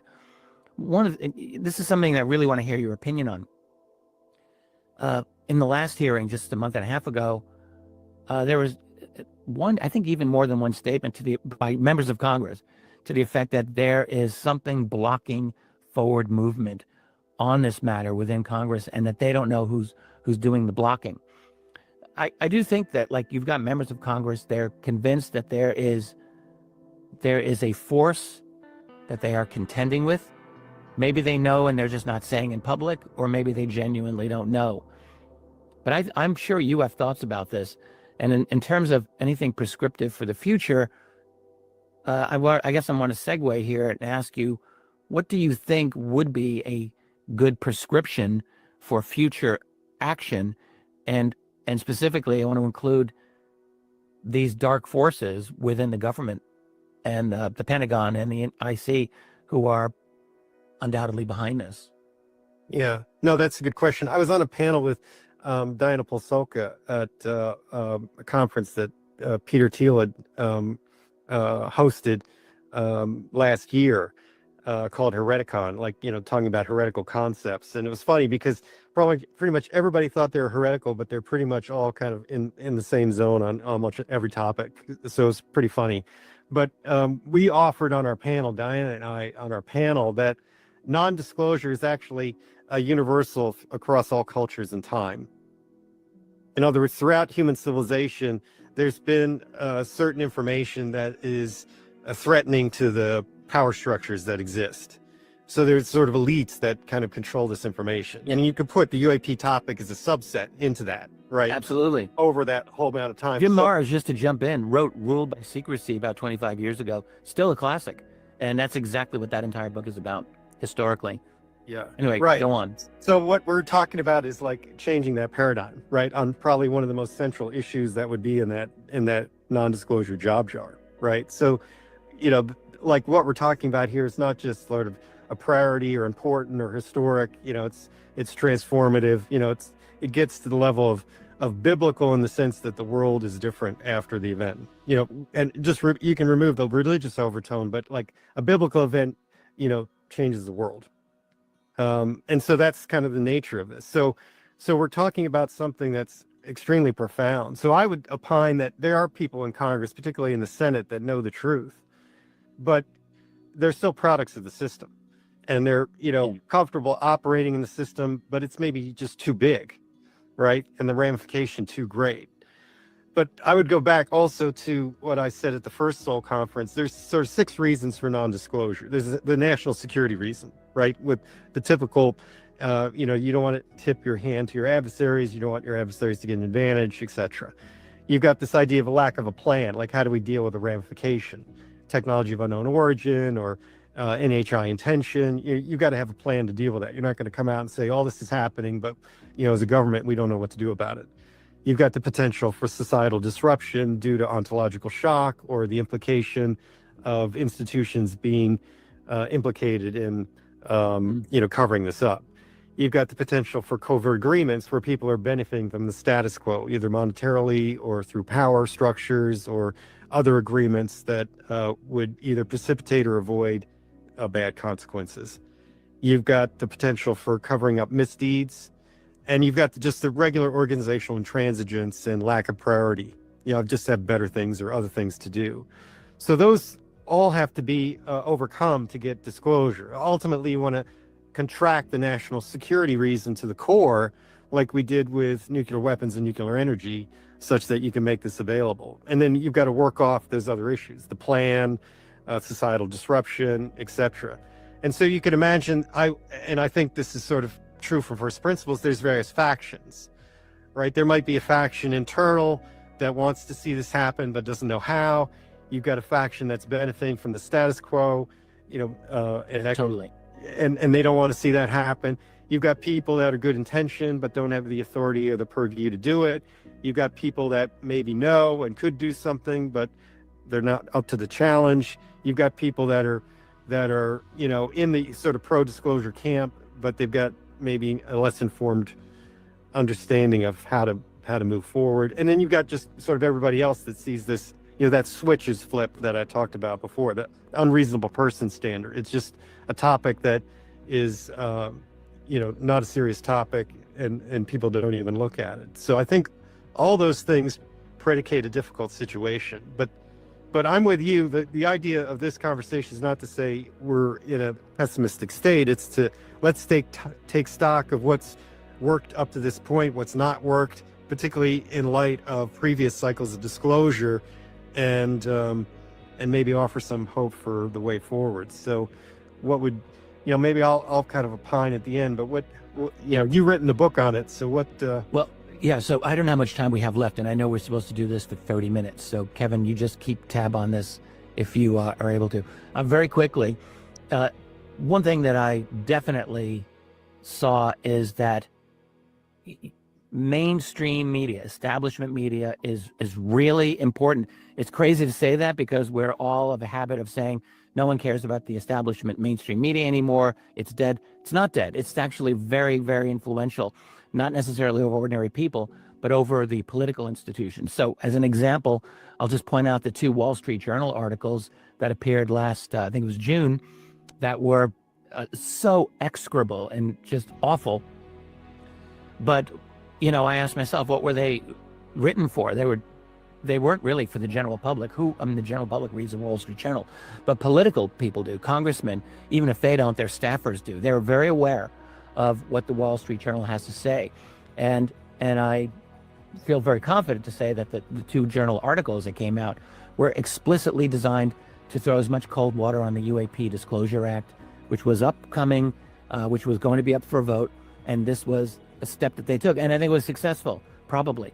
And so getting establishment media to play along is critical. This is how the whole thing started in 2017. The New York Times published 2 articles, shocked the world that they were having a kind of pro-UFO approach to it. But then what happened after that? Basically nothing. A little bit. Tucker Carlson, maybe among the mainstream people when he was with Fox, was perhaps the most willing to push this topic. CNN did a couple of very tepid pieces, and that was it. Very, very little follow-up. You had the entire mainstream establishment doing 0 follow-up on what were genuine bombshell revelations back in 2017, and they did almost nothing. So having inroads into that establishment media is important. How to do that is a really big problem, because that's almost like making inroads into the IC or the Pentagon. It's very, very closed. But I think that's a very key thing that needs to be done. And I mean, honestly, I don't know how the momentum in Congress is going to be for a 4th go at the UAP Disclosure Act. You know this better than I do. It doesn't look hopeful, but this never looks hopeful, and yet people try anyway. So at some point, perhaps we'll have some success. The other thing is, and I'll just very quickly, there's always been in any of the previous cycles of disclosure, which we didn't really have time to get into, but the bottom line is that you had public activist support for some kind of change, and you had deep-seated institutional blockage that was just like, we're not going to allow this to happen. And that is no different in this cycle. But the difference is that the level of discourse in this cycle, I will argue, is qualitatively stronger and better than it has been in any previous cycle. And so that, I think, is the big difference. And too much information has been out there for it to be ridiculed to the same extent it was before this cycle began. So that's a real positive thing, I would say. Yeah, I would agree with that. I think more people's, sort of unreasonable standard switch has been switched to the, to the middle or to off in some sense, right? So I agree with that. I think too, the Dan Farah documentary, Age of Disclosure, that's coming out, where very prominent people in and out of the administration, in and out of government are coming forward, is going to precipitate additional conversations, undoubtedly, with Secretary of State Marco Rubio in the film. The administration is going to have to, answer some questions about, what the state of play is. So that may be something that sort of moves this back into the mainstream. I think there needs to be more of a grassroots political activism on this. In fact, we some idea, and you allude to this sort of a coalition, getting all these different groups and factions to work together is sort of a key part of this. And a number of the UAP researcher groups did get together to sponsor this UAPDA petition. And, I'd invite people to kind of look into that. That's petition's still active, uapda.org. Good idea. And so that would essentially document the will of the people, even though, this legislative cycle has ended. Delivering that petition with significant signatures demonstrates this will of the people, which maybe feeds this next phase of grassroots activism, but also perhaps more organized political activism, where we're getting people in Congress through the midterm election and subsequent outterm elections that actually are for government transparency, have some insight into this topic, and maybe ultimately move into leadership and advance this from the Congress end. So you've got, two-pronged approach, maybe political activism in Congress and influence of the administration more directly. You actually alluded to something else, which I think is a significant factor, and that's money. You mentioned Peter Thiel organizing a conference on this, or not necessarily specifically on UFOs, but there's a lot of a UFO bent to that. And that's the case with a more broadly case. There's more money seemingly interested in this. And I asked myself why. I'd like to know your opinion on this, because I think this will be a factor moving forward. It's worth asking to what extent the current disclosure movement since 2017 is influenced by money and the desire. And I can imagine people involved in defense, for example, for years and years, knowing that there is actually a lot of truth to the reality of UAP technology, but they haven't been able to say anything about it. And I wonder if after 2017, there was a tipping point where some people who have notions about working with UAP technology, but they can't yet because it's not out enough for them to have access to monetize. And I suspect, and I'm only saying I suspect, I don't really have knowledge of this, that could be a really big motivation behind some of the current disclosure movement. And some people would say, well, their motives aren't pure, whatever, but these are human beings, and human beings are motivated by wanting to make money. And so if there's genuine money opportunities in UAP tech, that is another angle moving forward that's inevitably going to raise its head and be a factor. Yeah, capitalism is probably the best structure to do this, except that because of historical happenstance, if the security enclave were to be lifted, certain parties might have an inequitable or unequitable advantage, right? Just because of historical precedent, right? Absolutely. And so then you're going to have sort of legal issues, right? So that's sort of limiting. And even if you could resolve those legal issues, which I'm sure can be resolved, you can't just all of a sudden lift the security enclave and hope for the best as people introduce technology of unknown ramification into the market, right? Commodities could go to zero value, the basis of wealth could shift. So, that actually was part of the reason for the eminent domain clause that people don't really recognize. It's not that the government is going to take private property.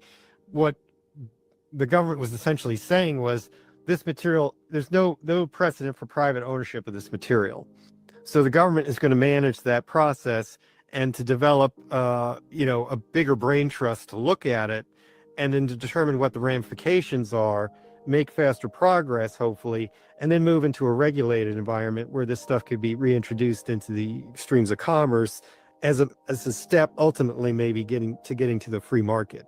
So it's sort of like the beginning of a three-phase plan, because unless and until you do that, you can't remove the security enclave, because people will want to monetize it, right? And that will precipitate, at least in theory, unknown ramification, right? As a responsible governing authority, like you're not going to allow that. In other words, you're disrupting the market wildly.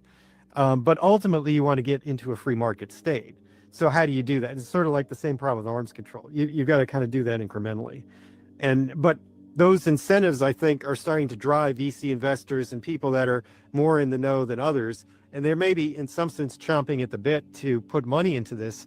But there's the impediment that maybe it's too early, right? Like, Rizwan Frick talked about, the investment framework at one of the Seoul conferences as like beyond bleeding edge tech. And so how do you do this? It needs like a prolonged investment over time to realize huge gain. But you're going to deal with high risk in the early years. So those are, it's a catch-22, as you sort of alluded. And I think that's part of the impediment. In some sense, though, you almost need another Bob Bigelow, who's basically independently wealthy, wants to see movement on the topic, and is just willing to fund a political action committee to bring real money into this disclosure effort over a 5-year period, to basically get candidates in place that understand the issue at a deep level. Ultimately, those candidates move into positions of leadership over time, and then Congress can actually maybe implement what we were trying to do a month or two ago. Working through the labyrinth and the unknown obstacles and the dark forces that are opposing them. Yeah, it's a tall order. This is a tall order. This is really a situation of the irresistible force and the immovable object. If there's ever one, I think that the disclosure scenario fits this very well, because the disclosure movement as it currently exists is not weaker, it's stronger than I think it's been maybe ever. I'm not saying it's strong enough, but this is a force that I don't think is going to die away all that easily. And yet the institutional resistance is very, very powerful. You've been alluding and talking all along about, the need to avoid catastrophic disclosure and going through this process incrementally. I mean, I sometimes wonder whether that's really even possible. I don't know that that's actually a possible goal, although I can understand wanting to do it. The whole point is we often think, well, we need a revolution. We need, just top to bottom change, transform the whole thing. But radical change is going to be disruptive to a very delicately balanced global infrastructure, which is what we all live on. We live with this infrastructure, like it or not. This isn't the days of, dusting off the guillotine, doing the French Revolution and chopping off the heads. Like, that's not going to change anything. We have a very finely balanced machine, and disclosure is actually a disruptor to that machine. So that's a problem. But the only thing that I keep wondering is it really going to be possible to do this incrementally? I just keep having this feeling, and it's all that it is, that we're going to see some kind of black swan event, something that you and I and no one else is able to predict, and that's going to change this debate somehow. Maybe that won't be the case, but again, we live in such dramatically tumultuous times. I just think it would be silly for me not to consider that as possible. So all the best laid plans of mice and men oft go awry. Isn't that what Robert Burns wrote? Yeah. We plan and plan and plan, and then boom, something totally different happens. Yeah. I would say, just to kind of end on this one point, and I kind of agree with that. I would say the status quo is not going in a good place, and potentially, which is basically not, being reactive or the government not doing anything, and catastrophic disclosure is maybe not a good place, and there are a lot of ways to do it, wrong, and so maybe a black swan event will form that middle path, and we can hope maybe that happens. And then we won't have to make a decision because it'll be made for us. Well, we've got to make ourselves ready for opportunity, right? So anyway, I appreciate this dialogue. This has been great. Did we go over our 30 minutes, Kevin? No, we're good. If either of you have packed it in, a final comment, if not, then we'll just go ahead and wrap this up. And I think, this has been a really very good back and forth discussion here about, where we're at in this current cycle, whether it's ending, whether it's going to extend, whether it has legs, to continue on. But I think it's sort of instructive to also think of, the UFO, UAP disclosure movement and sort of liken it to the civil rights movement where, once it really sort of, formed, it took about 10 years between that and the culmination of it with the Civil Rights Act. And I really think that we're in a sort of a situation where, the circumstances are very similar to that. Whether you want to say that the, current movement started in December 2017, or if it really sort of started in, July of 2023 with the Grush testimony and the introduction of the UAP Disclosure Act, till now, we can debate about how many years we're into that, relative 10-year cycle. But I think it's instructive to also think of it in that terms that, we're somewhere towards the middle or end of that 10-year cycle. So it's also important to sort of think about it in that historical context. Yeah, I think that's a great frame. Great frame. Agreed. Any final comments? I'll go first, and Carl, you can have the last word. I enjoyed having this conversation. It's challenging. It's a challenging conversation because, predicting the future or even seeing the present time in historical context is not always easy to do. And I'm really glad you raised this issue, Carl, about this idea of disclosure cycles, and are we at the end of a cycle? I can't say that I know the answer to that, but I'm very glad you raised this question. And simply point out, if it is the end of a cycle, I guess we would probably know it's the end of a cycle if there's a pause and something begins, we have a bunch of new people involved, or we have, there may be new iterations of this that we haven't yet thought of, and then we could say we're in a new cycle. So maybe this one is ending, but if it is, I don't take this as a pessimistic outlook. I just think it's one where we want to, as you say, take stock and plan for the future. Yeah. We'll find out who's unlocking this institutionally. I think we want to get a roadmap of that, if nothing else. Okay, done. Well, and how and where to form coalitions, right, around the sort of witting parties and the willing parties, right? And maybe I'll just end by maybe inviting the commenters on the podcast here to opine with their own opinions and their own sort of recommendations, right? And maybe we can take stock of all that, because ultimately I think it's going to happen, if it happens sort of in a responsible way, by coalitions of people in different sectors of society, in and out of government, joining in common cause, undoubtedly including people that are maybe involved. So hopefully we can create circumstances collectively that enable that. Great. I think this is actually a good segue to the next segment of Global Disclosure Day, which will be the live panel, which Richard, you'll be participating in as well.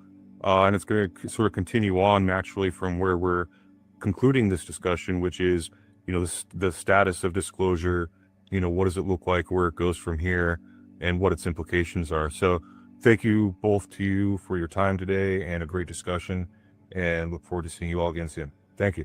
Thank you. Really appreciate it. Thank you, Kevin. Thank you, Richard. I don't know why that thing doesn't work very well.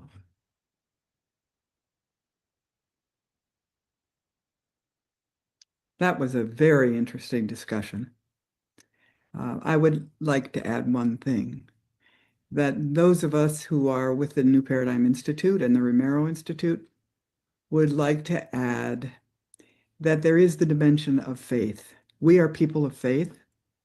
Many, many people now involved in the disclosure movement are people of faith. And we are doing our best to discern guidance from the source in the universe of all that is, that we understand to be a source of love and constant creativity.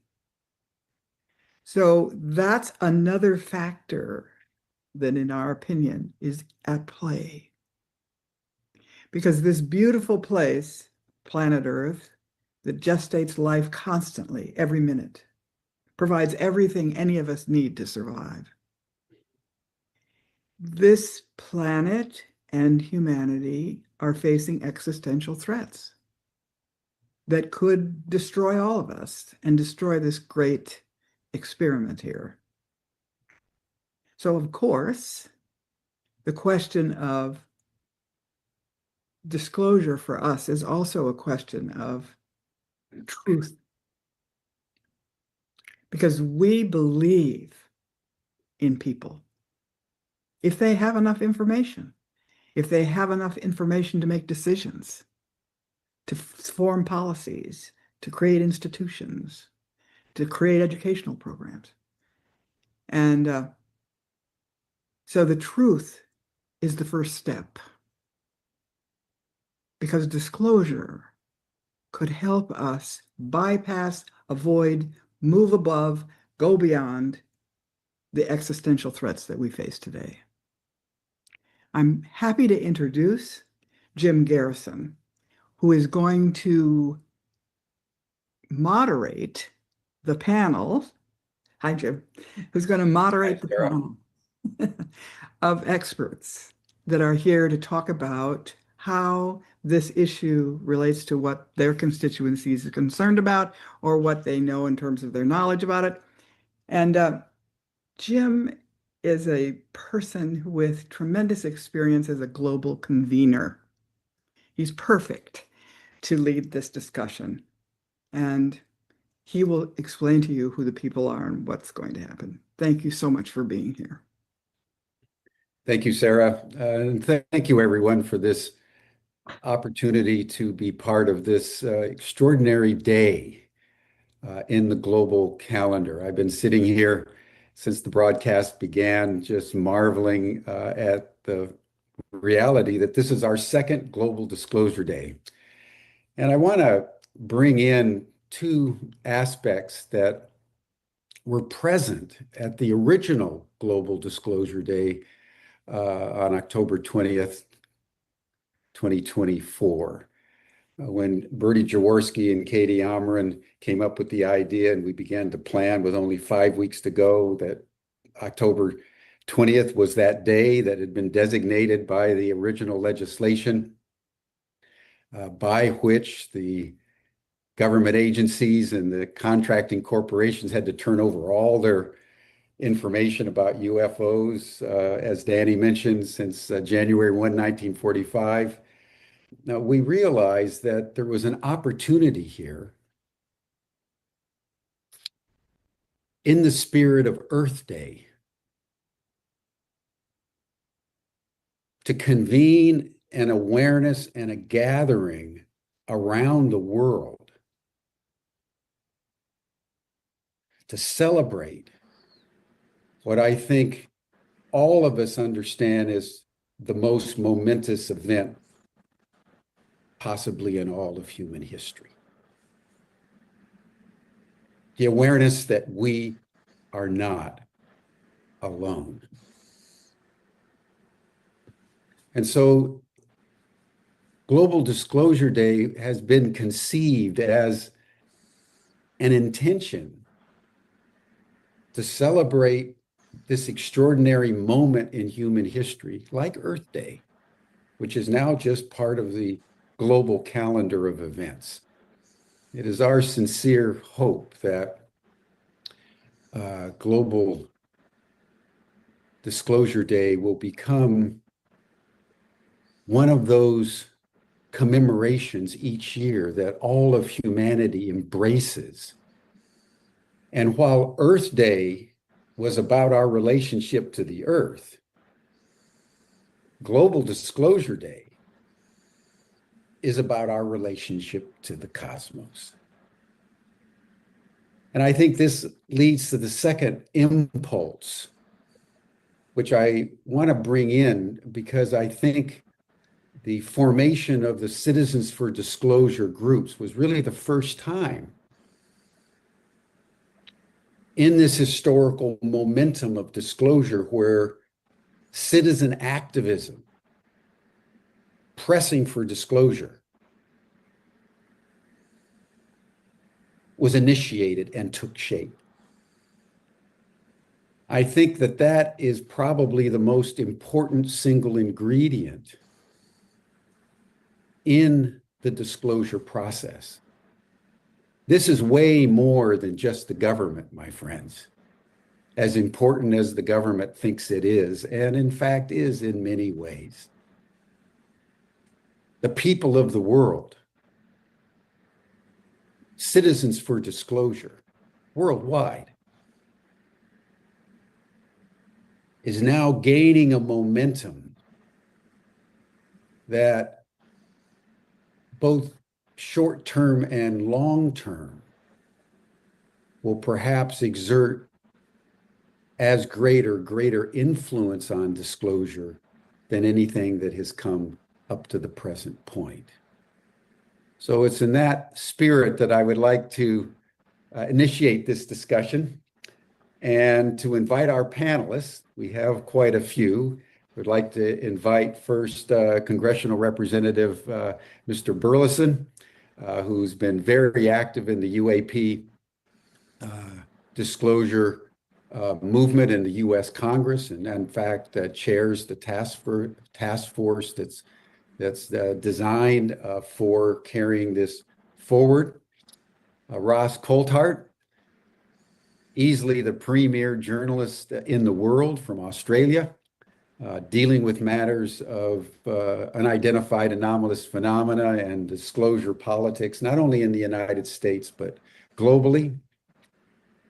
Kirk McConnell, who you saw previously, who has deep experience in the U.S. Congress, particularly on the Senate side through the Armed Services Committee, and deeply involved in the disclosure process from really the beginning after 2017. Richard Dolan, who was just part of the delightful conversation with Carl Nell, the great historian of the UFO movement.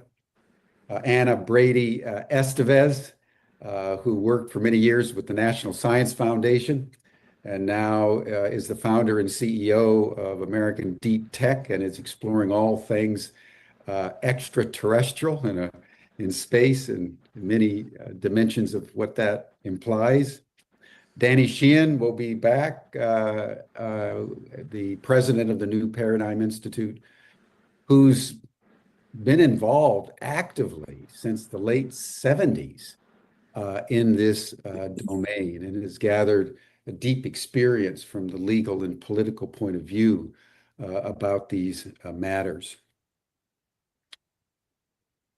Reed Summers is passionate about allies for humanity, and he has been carrying on with his father Marshall, a very specific awareness campaign that has enlightened people around the world.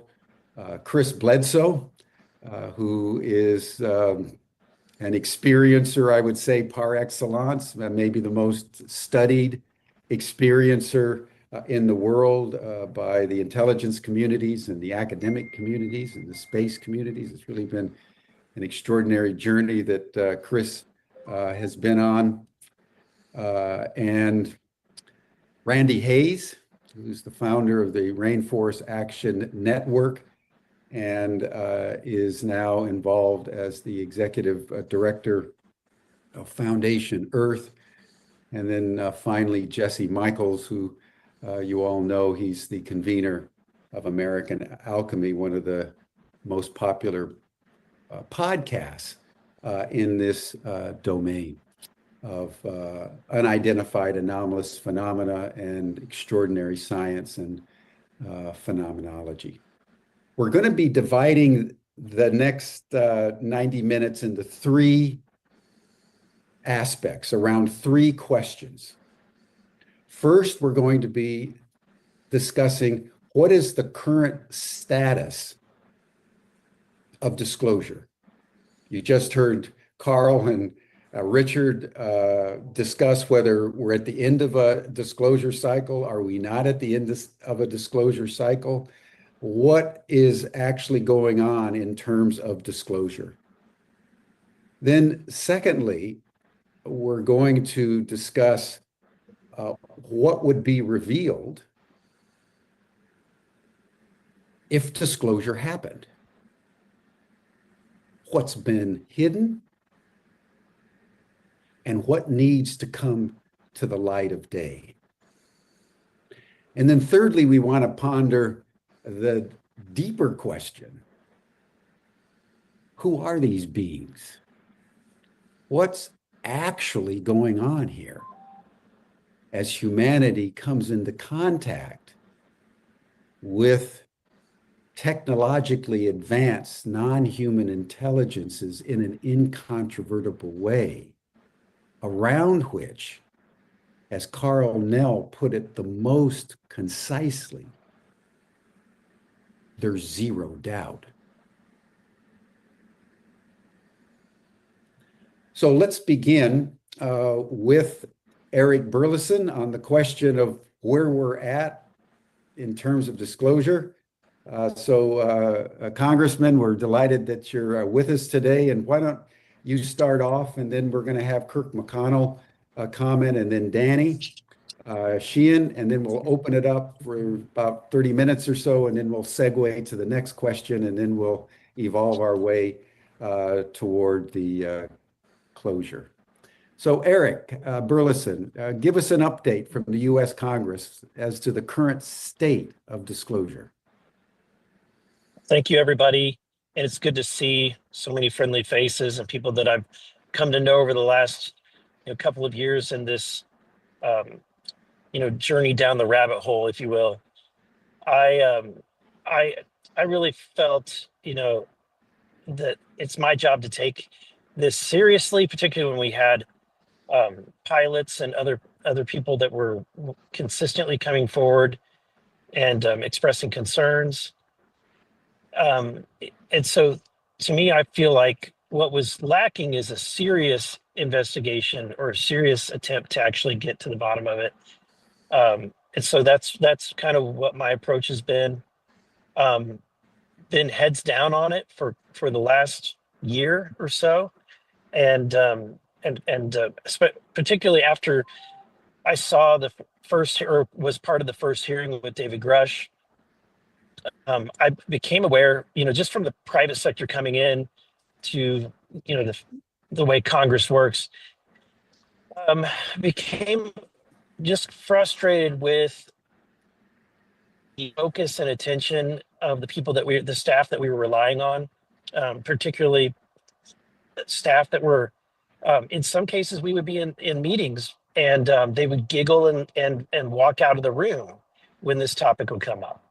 And so, it's unfortunate, but became abundantly clear to me that we needed to have staff that understood the intelligence community and how to navigate that system, and then B, that actually wanted to, felt the same desire and wanted to get to the bottom of this, that I do, and that others on the committee do as well. And so that's why I had pushed for David Grush, for someone that like him to be hired.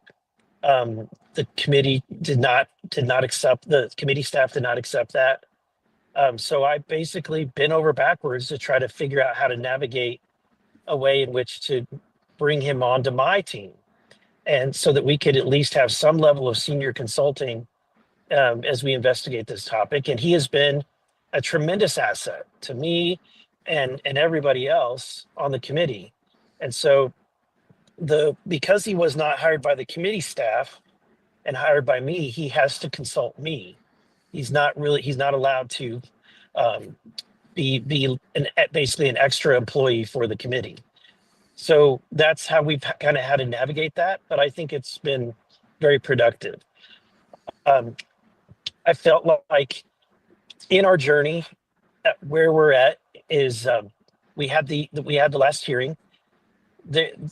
I think that most of the people that are going to come forward have come forward at this point. We've shaken the tree, brought forward a lot of the people that are willing to talk, and I think it's abundantly clear, and I said this in the hearing, that it's now time for action. So, which is why I aggressively was pursuing trying to get the UAP, the UAP Disclosure Act onto the National Defense Authorization Act. Unfortunately, and the reason why I was angry at that hearing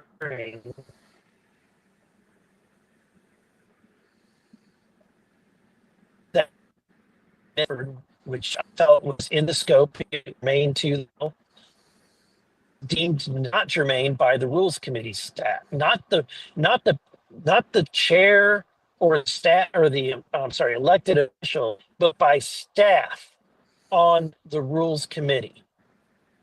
It goes to the Senate and because the staff and the Senate don't really want it to be on. It's not a priority, despite the fact that Senator Rounds wanted that to be on, and they did not allow him to get that on.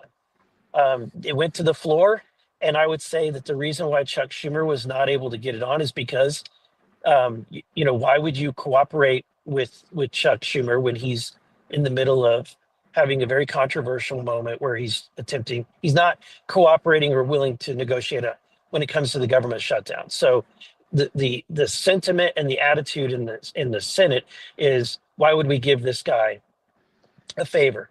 So unfortunately, that's the dynamics. I became extremely frustrated with leadership whenever this amendment was not allowed to go in the bill, to the point that I was not going to support the underlying bill, and they needed my vote. I pressed them and I told them why I was withholding my vote. And at that time, I got a level of commitment from the majority leader and the floor leader that if we were able to get that bill out of committee, that they would put it on the floor for a vote. To which I think, if it does come to the floor for a vote, I think it passes, because this is something that has been, as it has been mentioned many times, is bipartisan in nature.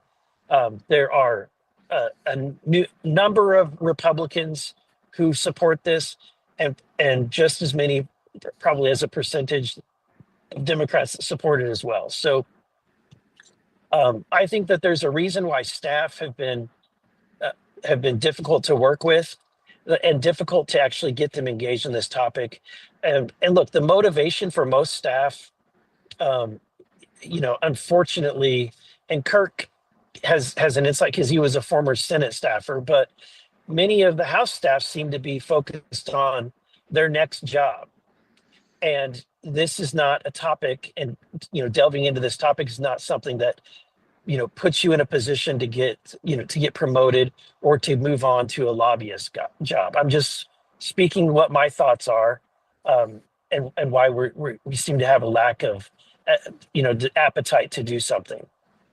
Where my focus is now is my focus is to continue to try to get that amendment through as a standalone bill, and I'm working with Danny Sheehan on this to get that through the committee structure.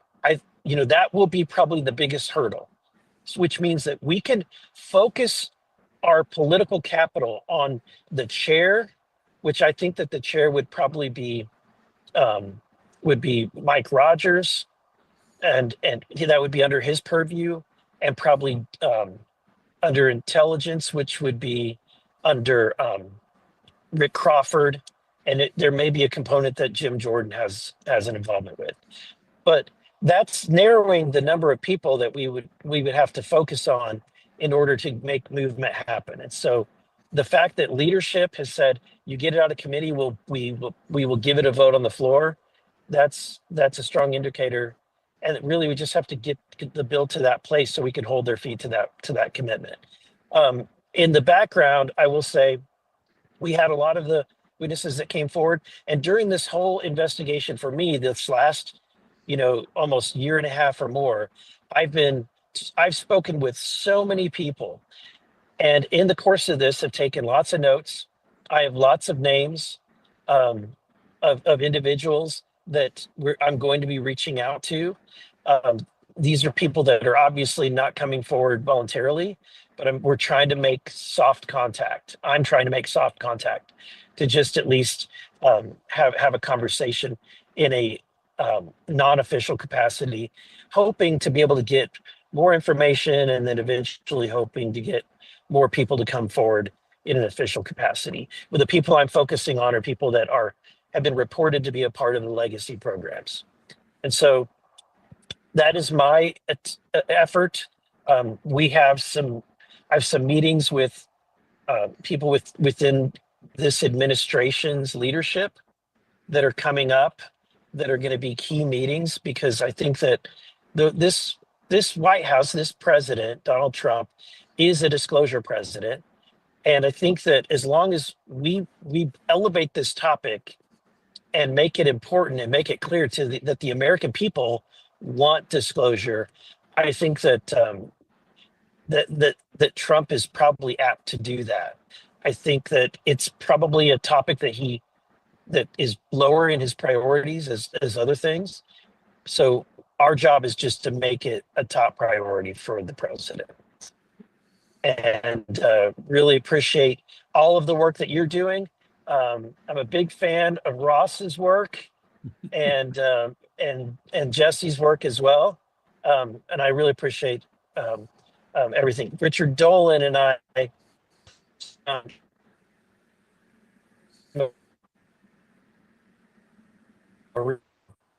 so it's always good to hear Sheehan over the last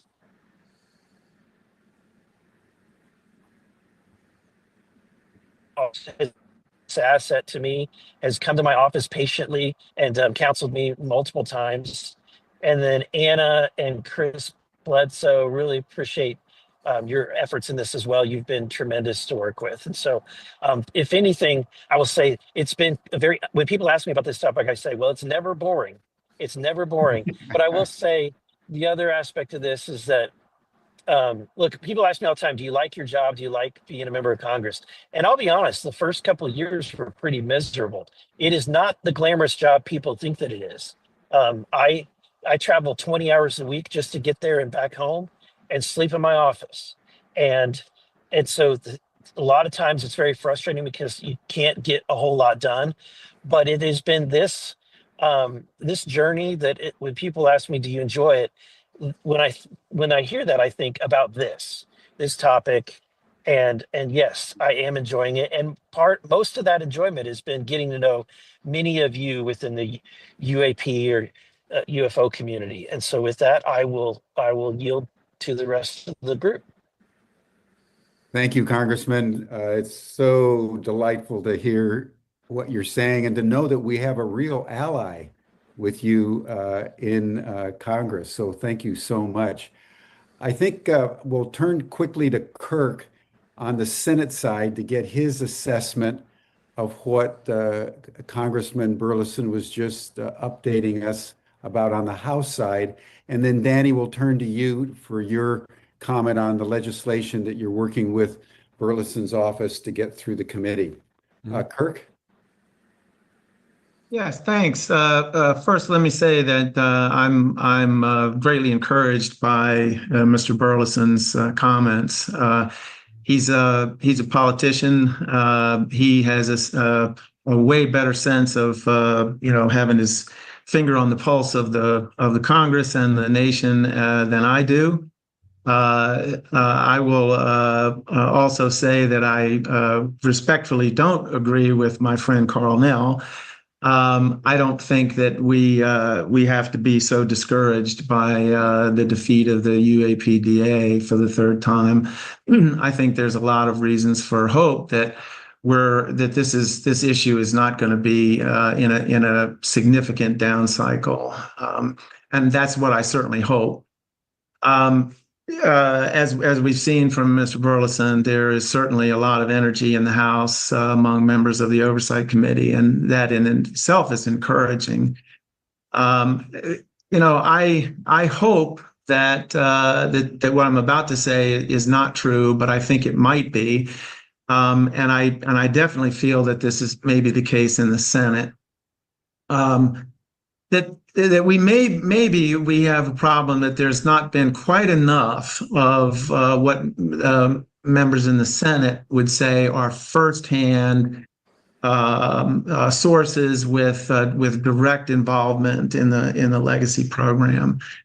If looking back on history, my sense is that Congress undertakes these really historically important investigations when it is broadly clear that there's and they know kind of what the outcome is at least in its broad strokes.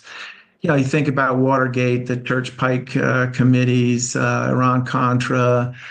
All of these are examples where Congress was finally moved to not take no for an answer and to just go full speed and full depth into exhaustive investigations when they knew that it had to be done and that there was a pony at the end. You know, there was something very significant at the end of the process. So I have been getting this feedback as well from folks I worked with in the Senate, that there needs to be more firsthand witnesses. And how do you encourage that? I think we also hear that there's quite a number of other people out there that could come forward. Their concern, though, is, as we've seen, they feel that there's not by any means sufficient whistleblower protections, and that despite the existence of protections in the law on paper, that really doesn't get at the problem. And that they're fearful of losing their careers, their security clearances, which translates into their careers, and that they're going to suffer immense legal expenses and perhaps legal jeopardy. So I think whistleblower protection is extremely important. That said, it's really hard to get whistleblower protections passed in Congress. And so you have a kind of catch-22 and I think that's the kind of problem that needs to be overcome incrementally. So I also would say that it's obvious that Congress is heavily influenced by public opinion, of course, and it's really important to keep up the pressure. But that in turn, the public is motivated by what they see in the news and what they hear about from experts, and therefore, that's another dependency here. But on that score, one of our panelists here, Dr. Anna Brady-Estevez, I loved when she, with a bright smile on her face, has said repeatedly that in a sense, disclosure has already happened or is certainly happening. A significant fraction of the population believes that we are being visited by non-human intelligence, and that this belief is only likely to grow. The scientific community is much more friendly to this issue than in the past. I would also say that the UAP or NHI itself gets a vote here, and they drive a lot of this. How much interaction are they going to? How much are they going to expose what they're doing and what they're doing here? And yet at the same time, we've got an awful lot of people out there now with the ability to and the interest in detecting and tracking and trying to document what is happening out there. You think about efforts like the Galileo Project, Gary Nolan at Saul and Stanford, Beatriz Villarreal and the astrophysics community, and many others are tracking fundamental aspects of this problem.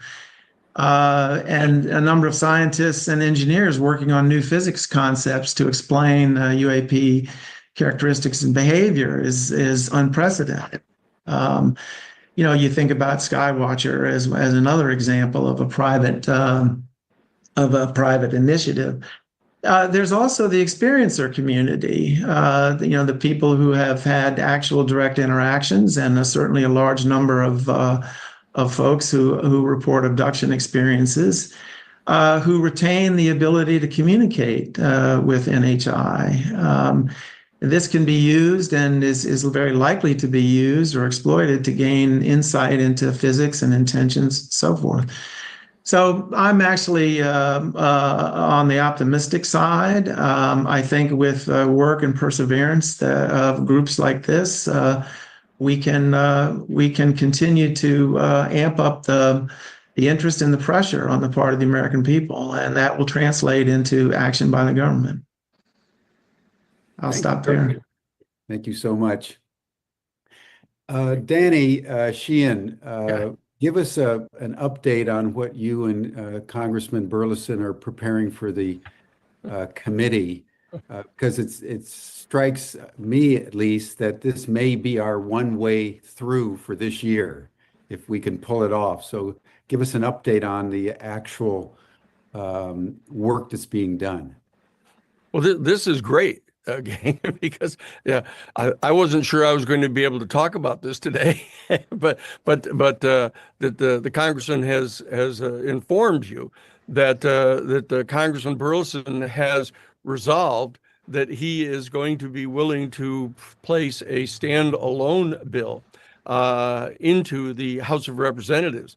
This is extraordinarily important because it provides a focus for all of the citizens around the country to focus on a particular objective, to get this particular statute through the committees that it has to go through in the House in order to get onto the floor of the House. This is extraordinarily important. That's the first thing that I want to chat about a bit. The second thing I want to point out in response to what Kirk, what you've been saying, is that the reality is that our institute, the Romero Institute, that is the sponsor for the New Paradigm Institute, was directly involved in both the Watergate exposures and the Iran-Contra exposures. The fact is that you're talking about wanting to make sure that there was a there, that the Congress was reluctant to move until it knew that there was a there. The there that got put forth in the Watergate case, of course, was the testimony of James McCord. James McCord was one of the Watergate burglars who provided the letter to Judge Sirica, laying out in detail the names of all the people involved and how it led directly to the president at that time. That's what triggered the whole kind of downslide, which of course was then assisted by the access to the Watergate tapes. And it turns out that I was actually in the law firm of F. Lee Bailey that represented James McCord, that actually helped get him to write the letter to Judge Sirica to force Congress to have to come to grips with the fact that there is a there. Now, the same thing is true with the Iran-Contra case. In the Iran-Contra case, the Congress, in both the Senate and the House, were doing everything in the world they could to try to avoid coming to grips with the fact that everybody in town knew that the Reagan-Bush administration were supplying military equipment to the Contras in complete violation of the Boland Amendment. But it was our institute that in fact got the witnesses and started to assemble them and bring them under oath in a major lawsuit under the Federal Criminal Racketeering Act to confront Congress with the fact that this was true. And we, in fact, met with members of the House, met with Tip O'Neill directly, personally, and then met with the people over on the Senate side to get a special select committee appointed, which was headed up by John Kerry, okay, and started delivering all of that information, hand delivering that information to Jack Blum, who was his major investigator, to the point where they couldn't avoid it anymore.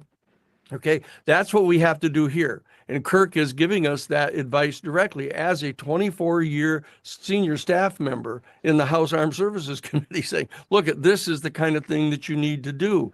And we know, for example, that Jay Stratton, who was the head of the Advanced Weapons Special Access Program in the United States Pentagon, has in fact now publicly stated in a documentary that is getting ready to be released.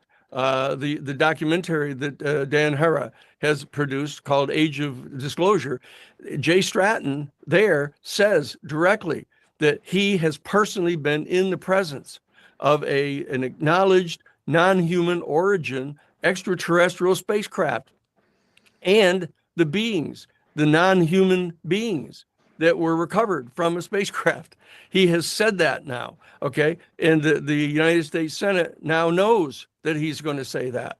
And so that what we've got to do is get the United States Senate or the House of Representatives under Congressman Burleson in that task force of the House Oversight Committee to get Jay Stratton to come in under oath and make that statement directly to Congress.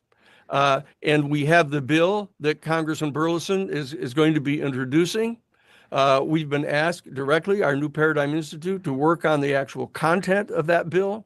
So we are extremely close now to having a coalescence of major factual information and procedural standing to get something to happen here.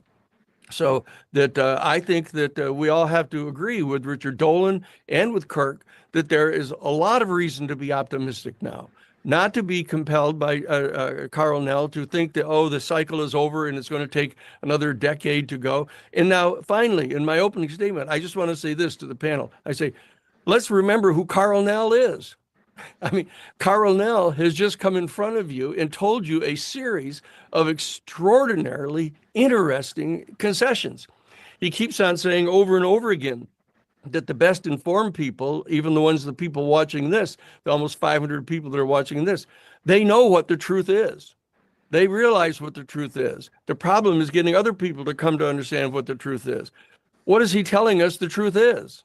He's telling us that we are, in fact, in possession of one or more non-human origin extraterrestrial spacecraft and the bodies of the non-human beings who were in those craft.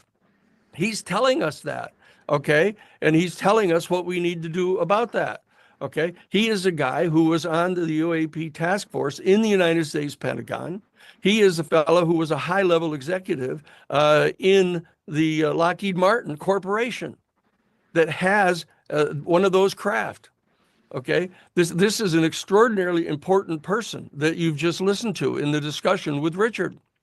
Okay, and that he's telling us this stuff. And the fact of the matter is, he's telling the Senate that, and he's willing to tell the Congress that. So he's willing to come, I'm sure, in front of Congressman Burleson's committee and testify to this.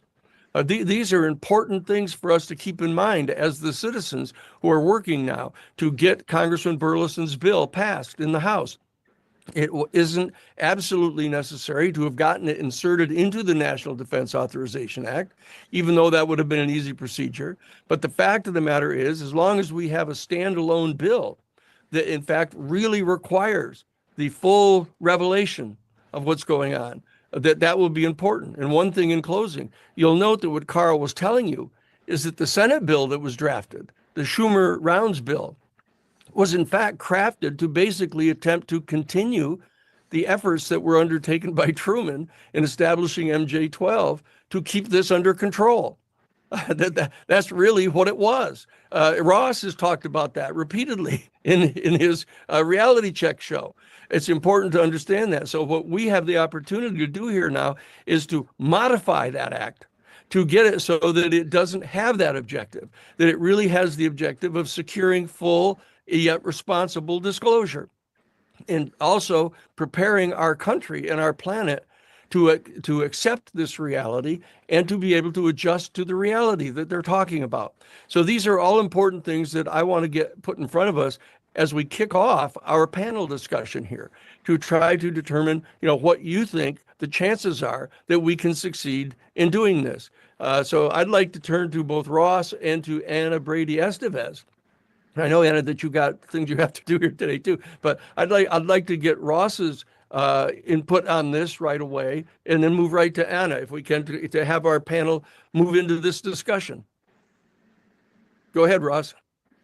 Thank you, Danny. And can I first say I'm so impressed that we've got 500 people listening to a meeting like this. It shows the depth of interest. I'm not at all pessimistic. In fact, I'm a lot more optimistic now than I was even a few months ago. I do feel that the failure of the UAPDA to pass in the defence bill was almost inevitable. There are clearly people in the Senate, and I think one of the most disturbing aspects of Colonel Carnell's address to us earlier was the fact that he's acknowledging, there are key people in the Senate, key political representatives in the Senate who are aware of the legacy program, but who are presumably colluding in continuing to try to cover it up, even though there isn't the proper accountability to Congress. But where I take heart and where I'm optimistic, and this is one thing that hasn't been mentioned yet, is there is an ongoing FBI investigation. And I've been talking to some of the principal investigators in that investigation, and they're doing good work, very rigorous work to investigate possible breaches of federal laws. I'm aware also of the interest, not only of Kash Patel's FBI, but also of Tulsi Gabbard at DNI, Director of National Intelligence. It's very important that we have the National Intelligence czar on side. And I'm cautiously optimistic that arms of executive government, including the Trump administration, the White House itself, are taking a much more active interest in this subject than is being publicly disclosed. I do think President Trump wants to be a disclosure president. And the one question, this is also something else that hasn't been mentioned yet, although I noted Kirk acknowledged that it's an issue what the NHI are thinking and what they're doing. The one thing that I'm cognizant of, and I think we should take seriously, and it's still a question mark in my mind, is agreements.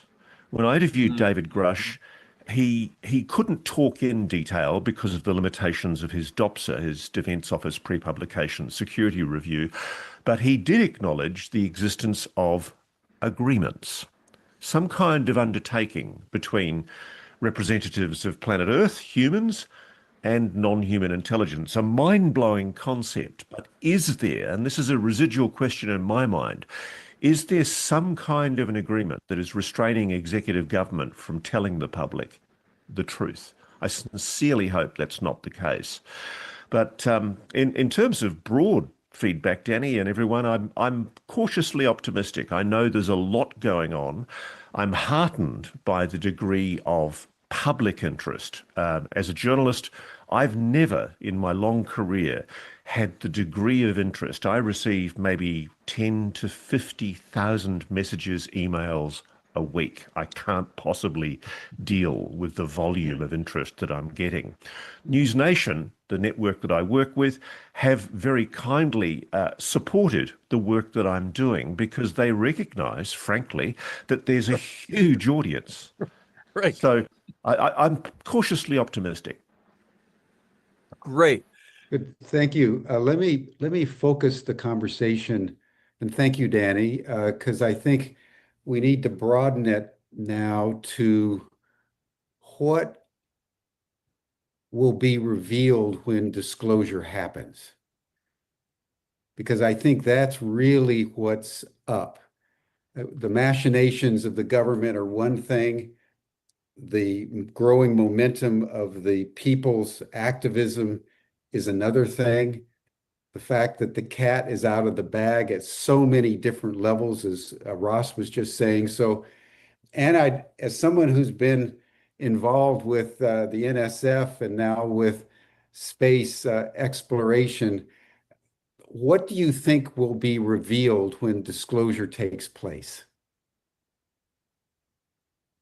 Thank you for asking. So I actually also had on my list, Ross, agreements and accords. So I think I had it written as accords. So kind of what types of relationships, are there with these sources, with be they NHI, whatever those agreements may or may not take place with, because I've heard there are some of those as well.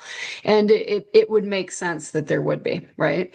So I think with regards to disclosure, I mean, I'm very interested in the technology side, the relationship side, the outcomes, seeing the outcomes, ensuring that we've got, robust engagement, robust processes. But I think in terms of the framing of disclosure, which I think is a great word, and so many of the people here have done such tremendous work with it. When I think of disclosure, it's so, and here this has been happening. It's kind of this release of a secret is the way the word disclosure sounds to me, as opposed to an ongoing stream of information and visibility and transparency that so many of us want. So I would say that everybody's done an amazing job at those early stages of as we said, this isn't a secret. It's not an open secret. It's very much out there.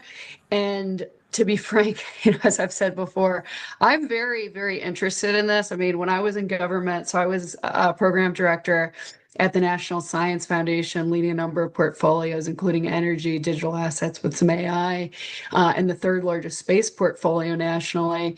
I also saw that there was just an opportunity to have so many meetings on this. So I actually had well over 100 meetings, and conversations on this while in my government role. I was very much, some of those we made public. So I was astounded at, Ross, just like you're saying, the level of enthusiasm. I mean, it was the highest level of enthusiasm as well in government with the innovators, the people responsible for innovation. We actually had, we called it Space Disruptors Day, and we co-chaired a meeting with leaders out of NASA, Space Force, Air Force, DOE, DHHS, NSF, and SBA. So I would just say the National Science Foundation was so forward on this. The people that I worked with at SBA were tremendously forward. So just the enthusiasm, and I would say, I would just mark the contrast of in any field of technology, and this goes for in the government, it also goes in the private sector, there are things that are commercially, you sign NDAs and then you can't talk about them, right? I mean, this movie that's being brought up, The Age of Disclosure, which everybody loves, I was invited to it at a conference that I didn't go to. It actually hasn't been disclosed because people weren't allowed to talk about it. So here you have something that, I hope that comes out immediately. I've heard it's amazing, but when you get 30 or 40 of the top people to speak and then they can't be heard what they said for 3 years, that's, even like commercial projects that people love, that doesn't achieve disclosure. So there's both normal commercial reasons people don't talk about things, and then from a defense standpoint, there are constraints, and that's on terrestrially, let's call them much more mundane technologies. There are many people who have not signed such non-disclosures.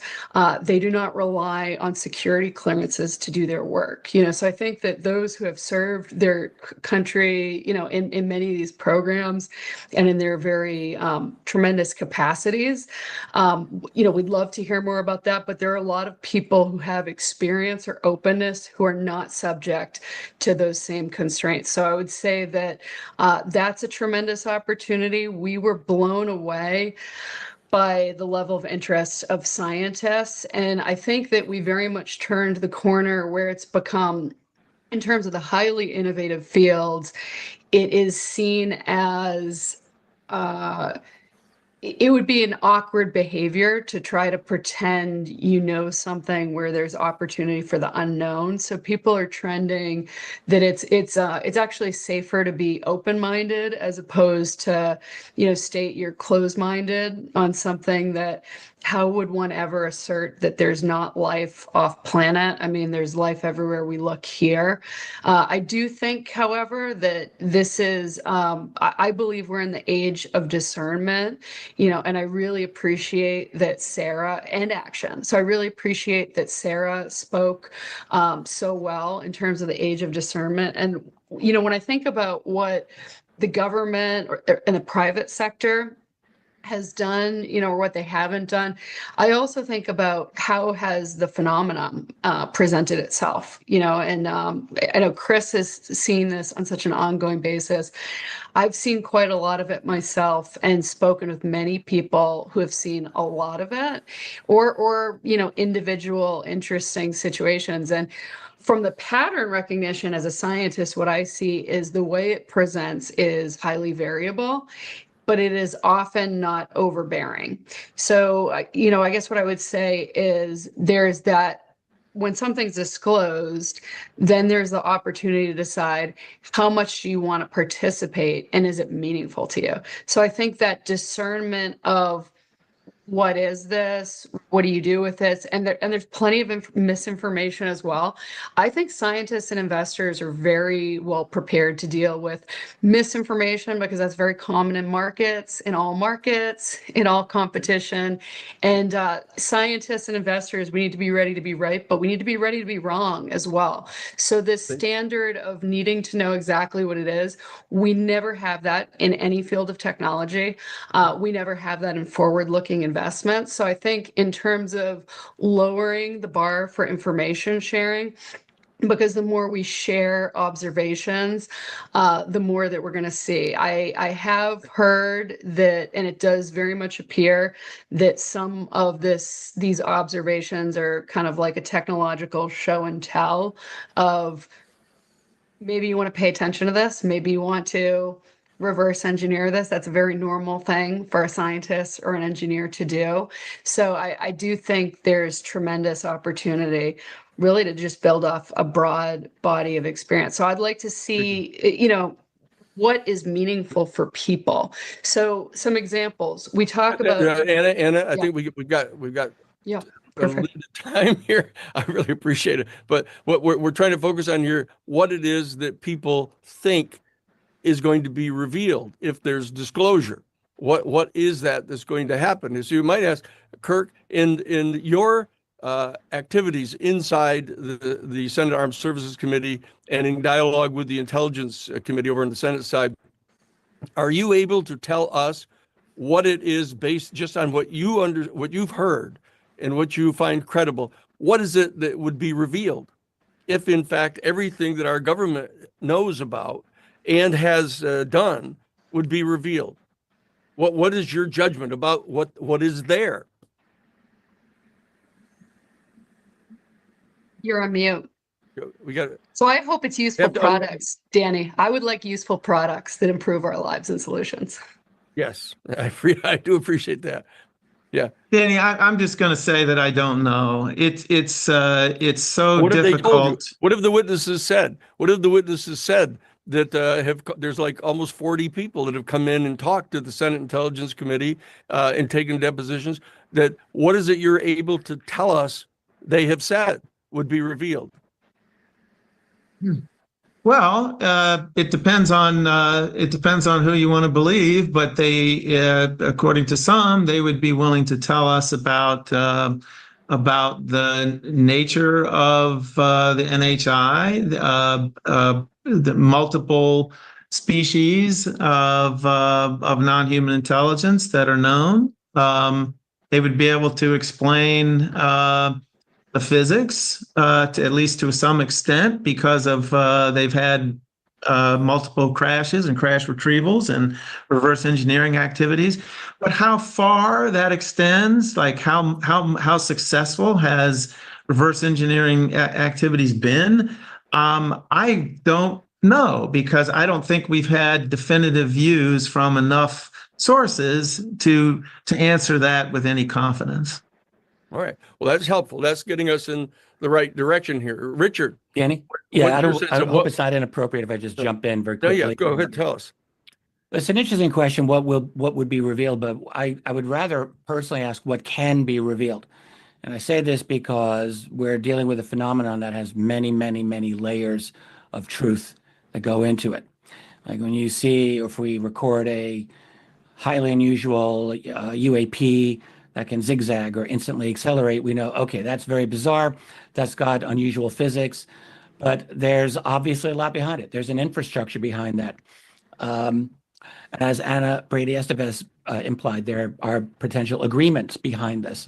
So there's a lot that can be revealed, and there's a lot of red lines of disclosure. So I'll just offer a few red lines that could be revealed.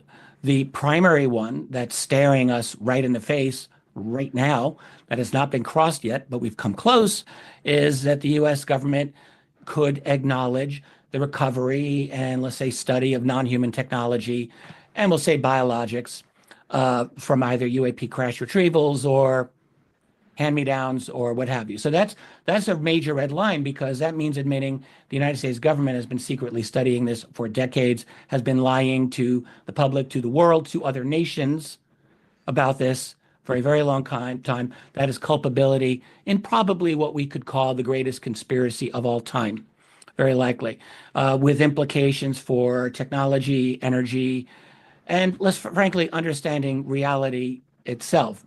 But there are other red lines that could, in theory, be revealed. We don't know how deep this goes, but let me just throw a few possibilities out there because they're also staring us in the face.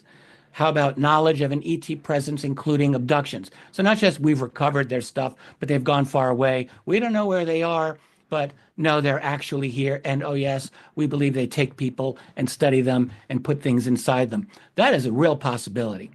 Okay. The fact that we've studied ET technology would mean we possess ET technology, which means we've been working on reverse engineering this. How far does that go? How does that factor into an alleged secret space program?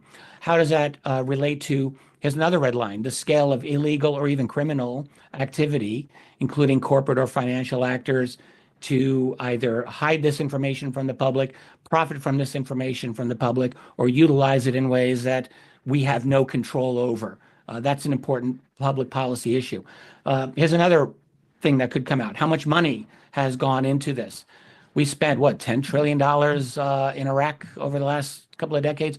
What's gone into this? I don't know if it's as much, if it's less, if it's more, but that's an interesting question that could be asked. It goes deeper. I study UAP sightings every year all the time. It is my firm belief that there are thousands, many thousands of good, excellent sightings worldwide that happen every year. Most of them do not get recorded. We have a few recording means in North America, MUFON, the National UFO Reporting Center, maybe a few others. But this is worldwide, and I think we're into tens of thousands of probable good sightings. So the question would be, what about these other beings?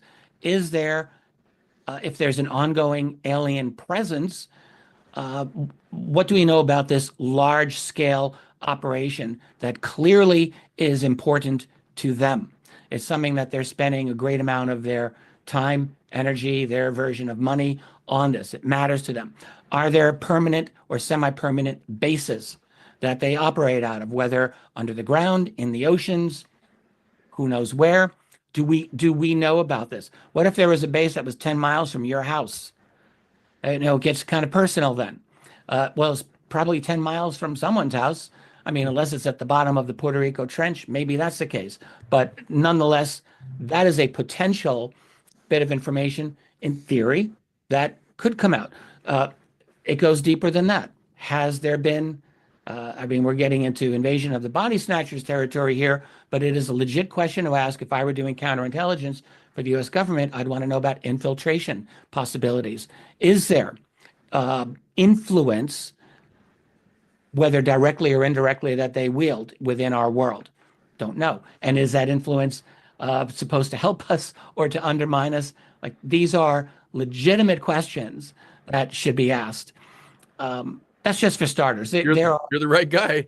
Whether that will happen or not, but they're sitting out there, staring at us. Yeah. Whether or not we can address them or get that in this iteration of the disclosure process, very likely not. I mean, I know that as well as anyone. But these are potential questions, and all of them, or many of them, I should say, give a culpability to the U.S. government that probably is not good for the U.S. government. Well, this is why Carl. I would say the red line one on crash retrievals, I think, has been addressed by a number of folks from the U.S. government. And certainly one of the entrepreneurs that I funded revealed that he was in a crash retrieval program. So, yeah, well, that's one that's a big clearly right in front looking at us. That's right. We just haven't had an acknowledgement from an official USG source, but it is very, that's why we've come close to that one. Lou Elizondo has come with that. Yeah, I think that would, I think that counts. And then in terms of the number of experiences, Chris, I don't want to put a number, but is yours over 1,000? So I think it's millions worldwide if I were to estimate. I've seen some estimates of millions. Let's move forward quickly to Reed. I saw your hand go up quickly, Reed. And then we'll go over to Chris to get. Before Reed, may I mention one more thing? I'm sorry, and then I'm out. No, you're good. Stay here with us. I'll just say one thing that I was hoping could practically come out. There's been a lot of talk now about the OSAP relationship of OSAP to Lockheed Martin and the CIA. And the name Glenn Gaffney has come up many times in his relationship of this. So it seems pretty evident that OSAP was probably founded not to study UFOs or anything like this, but to facilitate a transfer of UAP tech from Lockheed Martin to Robert Bigelow. And that this was stopped not once but twice by the CIA, by an officer named Glenn Gaffney. Now, to me, this is an obvious hearing with subpoenas that is begging to be asked for, including Glenn Gaffney, including Robert Bigelow, including Lou Elizondo, who knows about this. And I would even say Mike Gold, who worked in this realm. He was a hearing witness over a year ago. These are people who seem to know about this. And we're talking major implications here that ought to be discussed publicly in much more detail with actual facts. This is an explosive topic, again, that's just sitting right in front of us. This is low-hanging fruit. Thanks. Great. All right, Reed, and then Chris. Yep, thank you all. Just want to acknowledge this is definitely a forward-leaning conversation in the discourse, and I appreciate the willingness to center some controversy, not just on human factors, but what I would call non-human factors, NH factors, which are, I would say, certainly at play here. The government, in my view, has a lot, but not all. And the NHI presence might have predominantly engaged with citizens. And that's why we need the testimonial record as one of the pillars of the evidential basis for assessing the intent of the phenomenon. If we expect the government has it all, I think they have a lot. They could blow it open, but they can't necessarily provide a truly clear picture. After all, we're talking about one government, the US government. What about the Chinese government, the Russian government, the Brazilian government, et cetera? And so when we expand our kind of lens on this from just this highly focalized, very fixated desire to get USG confirmation of UAP existence, NHI existence, maybe expand that to the defense community, the military agencies. We need to expand it even further. And I would say here there's really 4 layers to disclosure. There's citizen disclosure, which is underneath government, and that's what citizens know based on firsthand experiences of the phenomenon and physical NHI initiated encounters with the phenomenon. So that to me, that's the bottom of the pyramid. That's what provides the greatest basis for assessment, because now you're understanding where the phenomenon has penetrated the world most deeply and made its most intimate form of contact with the human species in the form of these direct physical encounters. Above that is government, ours and others, but above that even is NHI disclosure, the potential that those NHI present in the Earth system could undertake an act of a declaration of presence at any time with any degree of accuracy or deception present.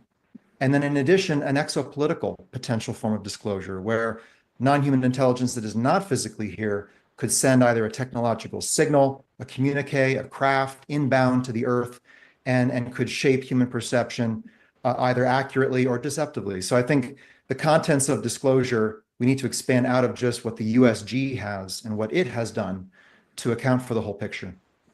Right now, Chris, you were one of the people here unique to our particular gathering here today, who has direct communication with some of the non-human entities, and could tell us what you think first.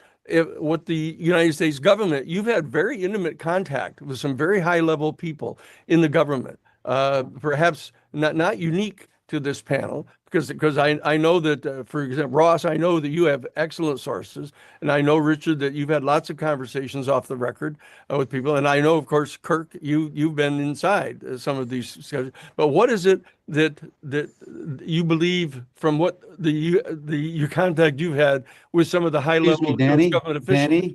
Danny, I'm sorry. I thought I was the moderator. I'm sorry. I just saw Chris sitting up there looking like he needed this. Go ahead. You got it, Jimmy. I'm sorry, guys. I was asked to be the moderator, yes, and it's actually quite disrespectful to have someone just break in and take over like this, even though Danny's a very close friend of mine. Okay. but I just want to regain control. And thank you, Danny. And I'd like to um, bring us to the final question, and that is that what's really going on? You know, Richard has talked about many of the things that could be revealed. Ross Reed has talked about the various categories of disclosure. Ross brought up that there may be an agreement between the government and the NHI not to disclose. So we're in a very complicated situation. And the question that we need to ponder in the next 20 minutes before we close, and I'd like Chris to start, and then I'd like to turn to Randy. Chris, what do you believe is actually going on? I mean, as you experience this phenomenon probably more intimately than certainly anyone on this panel, from the inside out, as it were, what in your judgment is actually going on? Well, that's a big question, Jim. I think there's multiple layers of things based on my research with government and scientists and almost 20 years of doing this. I think there's levels of it, layers. But I focus more, Anna was saying earlier about having, just this week, it's been clear for 3 nights. I took my big camera out and I downloaded 81 videos in 3 evenings Today, I did it just before this. So I have 81 high-def videos. Just spending 3 hours this week under the stars. So I have personally seen 19 years ago, will be January the 8th, it'll be 19 years ago this happened. The amount of activity has gone off the charts. And I called Richard about 5 years ago, or 6 years ago in 2019. Had something come out of the sky and say, we're going to start revealing ourselves to the public. Well, 5 years ago, nobody was filming this stuff. I mean, it was rare, right? You get a few videos. Well, now everybody's filming it. So it's doing just what it said it was going to do, and that's that it's going to reveal itself.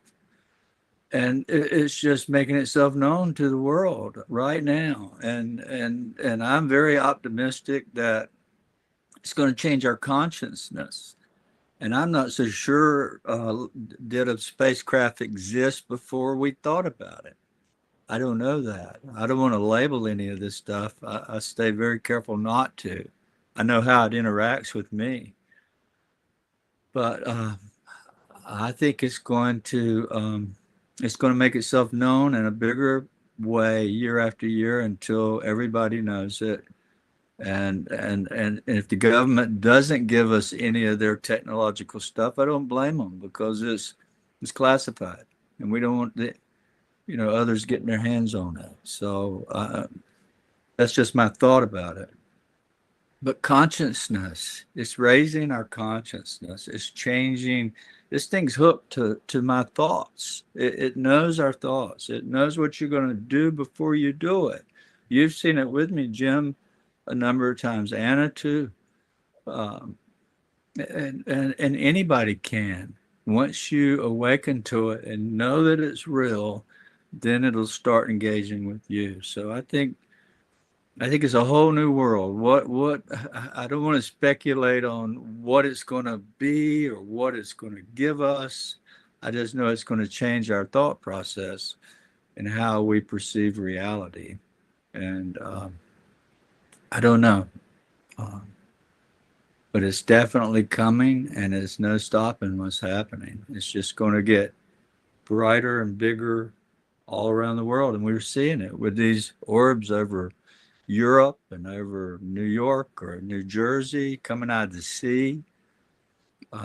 So yeah, without taking too much time here, I hope I answered that question the best I can. Yeah, I think it's thank you, Chris, because I think what you're basically saying is that there's a deep intention Yeah. of what's happening, Yeah. that this is not random, No, it's not that they're random. showing up at a moment of duress for humanity. Yeah, yeah, that's exactly And so the why. question that we have to ponder as we bring this session to the beginnings of a close is what is the purpose for which they are here? Why are they showing up? And I want to just bring in something, and then I want to start with Randy, who can bring in the indigenous perspective, and then Ross, you and I have talked about it as well. From the beginning of the nuclear age, 1945, the ETs have been bound up with our nuclear weapons development, our nuclear power development.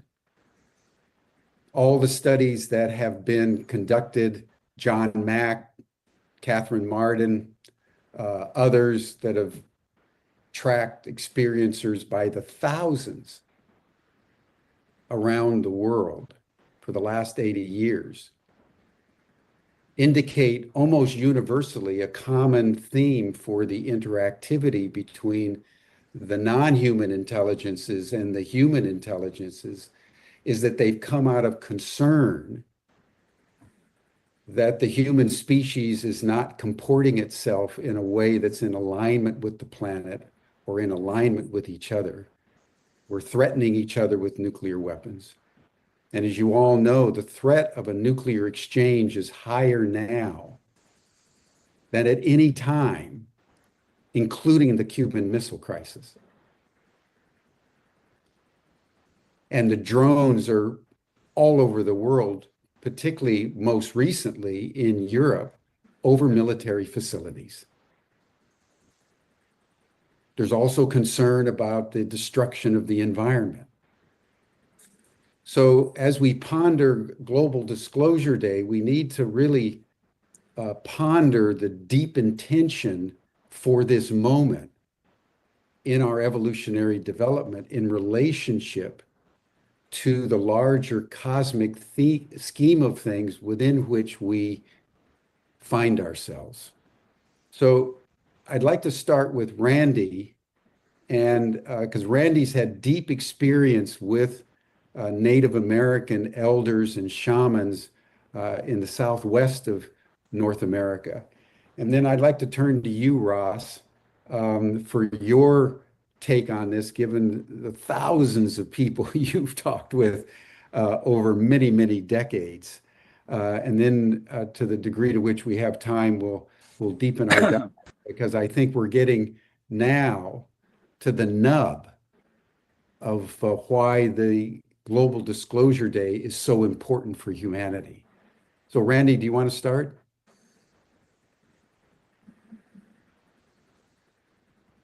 You're on mute.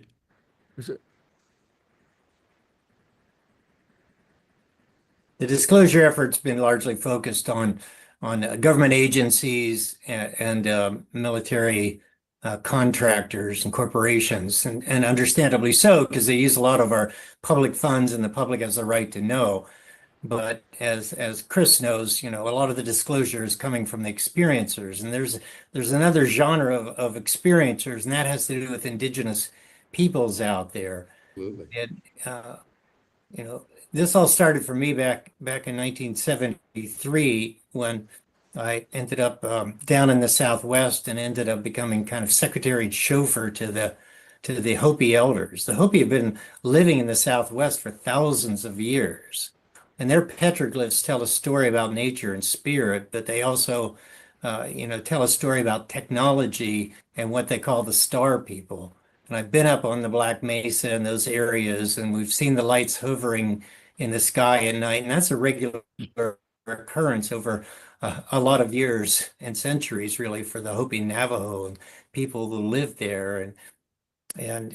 So there's a lot that they know and understand, and not just the Hopi, but other tribes around the world, like the Kogi and South America and whatnot. And they talked about, well before the building of an atomic bomb, they talked about the gourd full of hot ashes that would fall.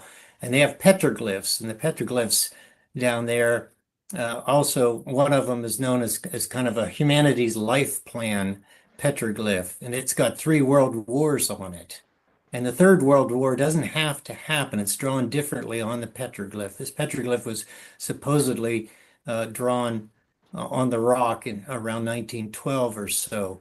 But that Third World doesn't have to happen if we can kind of unite technology and nature.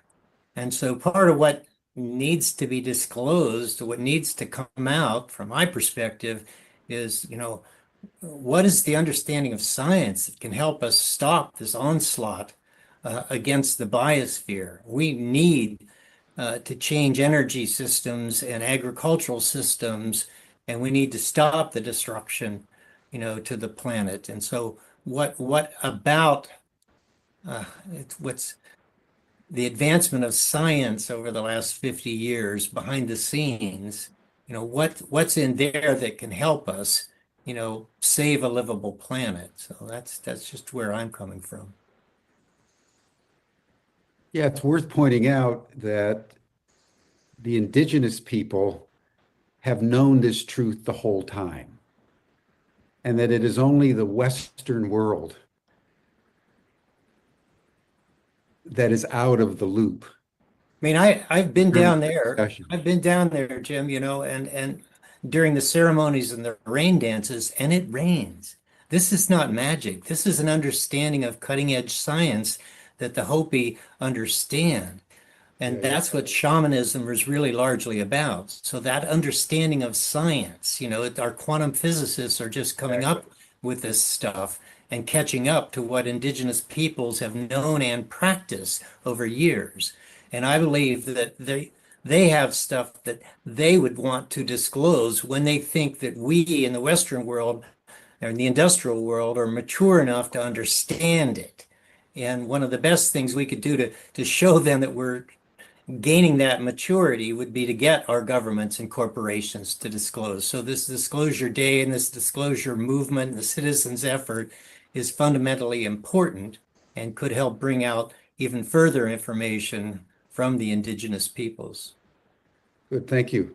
Now, Ross, you've been talking to people for a very long time. What do you think is actually going on? Well, Jim, just to echo, firstly, Randy's profound insights about, petroglyphs depicting world wars, including one that hasn't happened yet.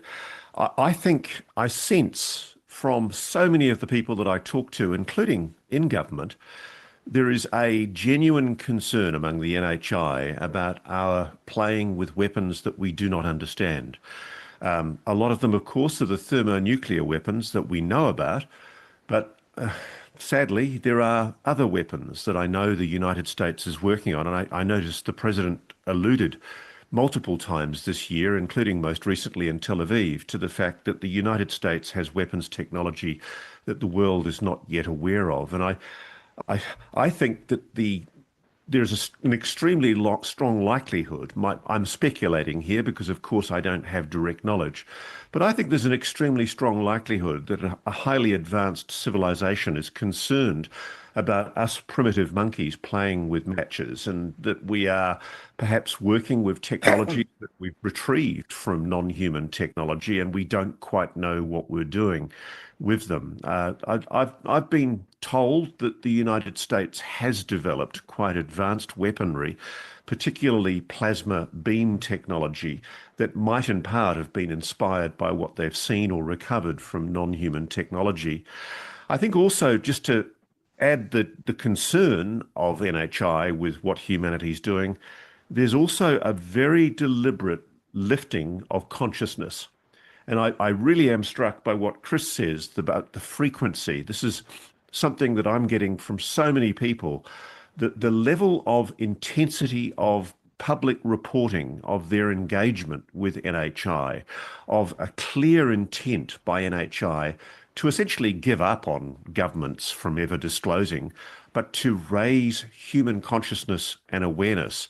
And I think they're doing this increasingly through direct engagement with individuals. I've got many friends and colleagues and people I've interviewed, witnesses, who've had incredible experiences. I've just been recording for a TV show something that we're doing here in Australia where people are inviting or summoning the phenomenon.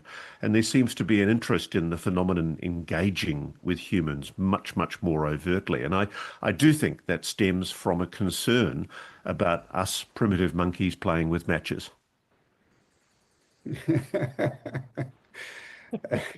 Us primitive monkeys playing with matches. What a statement to make, Mr. Coulthart, in 2025, when we think we're so advanced and we're so sophisticated, and we don't even know what we don't know. It's an extraordinary thing.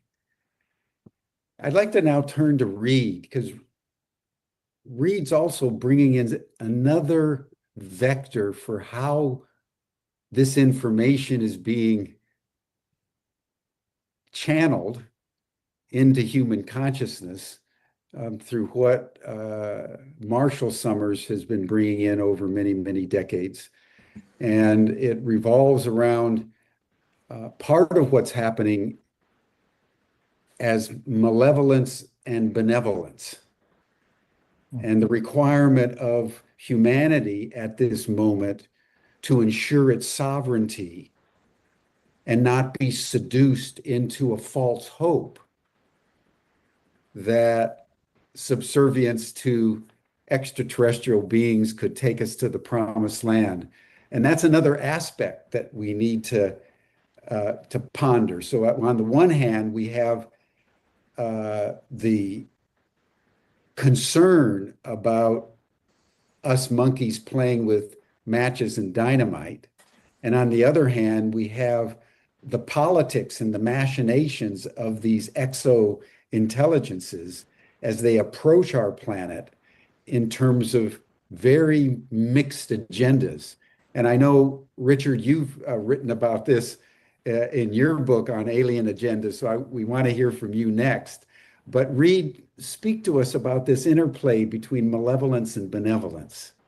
Sure. Well, and you described, Jim, the first part of my life in which I was focused primarily on supporting my father, Marshall, who had direct encounters with NHI, communications with NHI, and my family felt the full force and impact of what that was like, as well as what comes with it, which is what might be called the hitchhiker effect, the anomalous effects that attend those who have been selected by the phenomenon without their understanding or knowing why. But my later work is really about assessing intent with a structured framework. I think we need to step back from belief systems, hopeful or fearful interpretations, and lay out the spectrum of possibilities, right? From curiosity on the left, salvation and assistance even further on the left, to transaction, integration on the right, or even something more hostile. And in the end, intent is all about human outcomes. We can't know their consciousness. The project in my mind right now is not, let's set out to understand what they're like, who they are, how they think, how they cognate. That's impossible in my perspective. But we can assess the real human outcomes that stem from the hazard and the risk and the possible threat of a non-human factor acting upon, like a forcing, an environmental or evolutionary forcing upon humanity at a historically unprecedented time. And there are significant signals and indicators in the history of the phenomenon that give very good anchors for assessing intent and for going from possibilities to probabilities and ultimately making a starting assessment, which informs the research pathway, which is the other part of my work in supporting the Human Institute, devising an intelligent scientific research and investigatory citizen-led effort to uncover the phenomenon, to disclose it, to interrogate its activity, lest we just be interrogated unknowingly ourselves. So a lot of good work to do there. But in my view, when you look at all that the sensor data has given us technologically, when you corroborate that with the geographic, circumstantial, temporal aspects of how the phenomena appears, who it manifests to, and the considerable problem it presents to the international community and to national laws and frameworks that govern territorial sovereignty, these incursions into sensitive sites, and the potential programmatic engagement with civilians in the form of physical NHI-initiated contact, abductions, it builds a picture. It bounds those possibilities into a zone of probabilities. And whether it's a transactional presence, whether it's an integrative or one that wants to integrate with humanity or ultimately replace humanity, I think there are multiple possibilities at play and multiple intents at play, although I don't think it's the rainbow that everyone kind of hopes that it is. It's not everything the universe has to offer is going to come all at once now and function harmoniously in our skies and oceans. No. The hostile intent will not tolerate a beneficial actor who themselves would have to arm themselves and militarily confront the hostile actor, which we do not see indications of. So, you know, we have analogs in our own human history to this. The natives of the New World, they looked out on the quay and they saw the ships, different flags, different vessels, and they assumed it's got to be either the angels from the spirit realm, it has to comport to our belief system, or a variety of intentions, and we should work with and collaborate. And it may not be that way. It's not about it's all hostile or it's all beneficial or benevolent. In my mind, it's exosystemic. It's an ecosystem arriving on our shores at a specific 20th century moment in which we have detonated nuclear weapons, we have flashed the universe with technology capability, and we have triggered an engagement event. This is really what this is, and a program to engage humanity over a longitudinal time period. And so we need to step back and really look at the human project of getting our act together to diplomatically engage now and in the future, to manage the NHI presence internationally and coordinate responses, lest we divide and conquer ourselves over this issue. And that's where the reframing of disclosure as fundamentally belonging to the human species, being one that should, I think, be framed in first principles, to Carl Nell's point, with a naturalistic framework, a science-informed, data-driven framework. And with that, we go out into the field and collect evidence on the phenomenon. We go out to where it is interacting with people. That's the key missing data set that would be necessary to inform decision makers. But just to kind of wrap up here, I want to have Richard speak as well. In my view, there absolutely is an adversarial actor in our world. There is a human engagement program underway, and that's not the whole story. But if that is true, that should marshal our human response above all other possibilities initially, because we may wake up in 30 years and find that we are not the human beings we used to be. Genetic interventions, cultural influence, right? Social engineering, all of these could be at play in a subversive sense. And, you know, NHI is operating in a strategic silence, in a state of non-disclosure. They're operating covertly and selectively with military defense organizations internationally, which are already in competition. And that, to me, is another one of a number of alarming signals that should just command us to take a cautionary response. And we've got to get out there and use the best of science, research, and investigation to do reconnaissance, as I call it, on behalf of the human interest and not just national interests. Yeah, that's a profound way to put it, Reed, you know, that we've triggered an interaction event. I mean, Right. I think. Right. And so, you know, intelligence indicates intent. Intentful engagement indicates a program.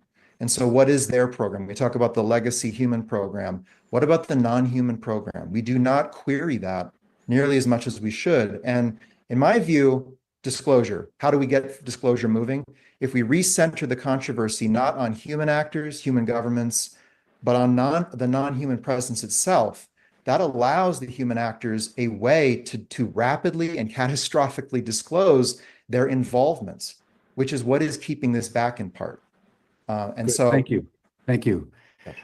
Richard, I'd like to have you come in, and then Anna, I'd love to hear you on this interaction point, and then Chris. Great, thank you. And I'm going to try to be efficient because I know other people have important things to say. What a great discussion, by the way. It's really wonderful to be part of this panel. But thinking about these other beings, I think about this a lot. I finished the first of a 3-volume set of history of USOs, that is unidentified submerged objects. I've completed the second volume. It will be published before this year is out. And there will be a third. I've looked at about 700 cases of I think very well attested and confirmed USO cases. And, I've spent 30 years looking at aerial cases and the like. So what this has done, though, is given me an opportunity to really study their behavior in a little more detail. So when we ask who are they or what do they want, one thing that I like to do is I like to study their behavior and the behavior of their craft. And they tell us a number of things. One is that they are very precise. These craft they're very sophisticated. They do things that we do not understand, how they're able to do it in terms of physics, in terms of engineering. If I would step out a little bit too, I think that they have gone through the same process that we are currently going through now, which is exponential increase of the complexity of data and information that we manage as a civilization. And if you really go back throughout all of human history, 50,000, 100,000, 2 million years, our story has been one of ever-growing complexity of our ability to manipulate the world, our ability to understand the world, our ability to share information. And we've had several breakthroughs, complex language and writing and, all of these other things that we've done. And then the printing press and computers and AI. These are leaps in our ability to manage information. And when you really think about it, one thing that we have not really mastered is giving ourselves clean information. We're in a world filled with propaganda, lies. We live in all these illusions that we build around ourselves. And I think it's going to inhibit our further development as a proper evolutionary species. I think that they've done the same thing that we're doing now. And in fact, I don't really even think our technological development is all that dependent on recovered ET tech. I think we've gotten a boost from it, very likely, but I think we're on the path because we've figured out we figured out the key, which is scientific and mathematics and all of that, and we're doing great with it in terms of our technology, not so great in terms of our ability to manage it. Okay, that said, so we look at them. They are precise. They're very sophisticated. They're clearly beyond us on this. And I have to assume, and I think that they're extraterrestrial rather than interdimensional because, honestly, I don't even know how to understand what an interdimensional civilization even would be like. Does any of us? But be that as it may. They're from somewhere, and I'm going to assume they have a greater cognitive capacity than we do. So imagine them talking to us like, let's say we go back in time 1 million years to human ancestors that have, cranial capacity of 1,000 cubic centimeters, and we've got 1,400. Well, they're not going to understand us very well. It doesn't matter what we say to them. So it will not be possible for us to explain. They're intelligent. They were the smartest species at their time, but they could not handle what we would have to say to them. And I strongly suspect that the cognitive gap between us and them is at least as great as that. So it would be difficult for them. They have an IQ of, let's say, 500. They are part of a hive mind. They wouldn't have no ability to explain the complexity of their world to us in ways that we could really understand. So I think in one way that explains their silence. Yes, I know that there are cases of contact, but when you really look at the contact compared with the sightings that are out there, it's very limited. They basically are in a policy of data denial of us. I watch how they study. I study how they interact with our naval ships because I've been doing this over the last several years. And this is what they do. They don't directly attack. They shadow, they trail, they pop in at angles of approach and by means of electronic suppression, which they frequently engage in, so that they can observe us. They can test our systems. I'm sure they're testing our weapon systems all the time because we're constantly upgrading them. So they're coming around thinking, all right, what are the humans up to now?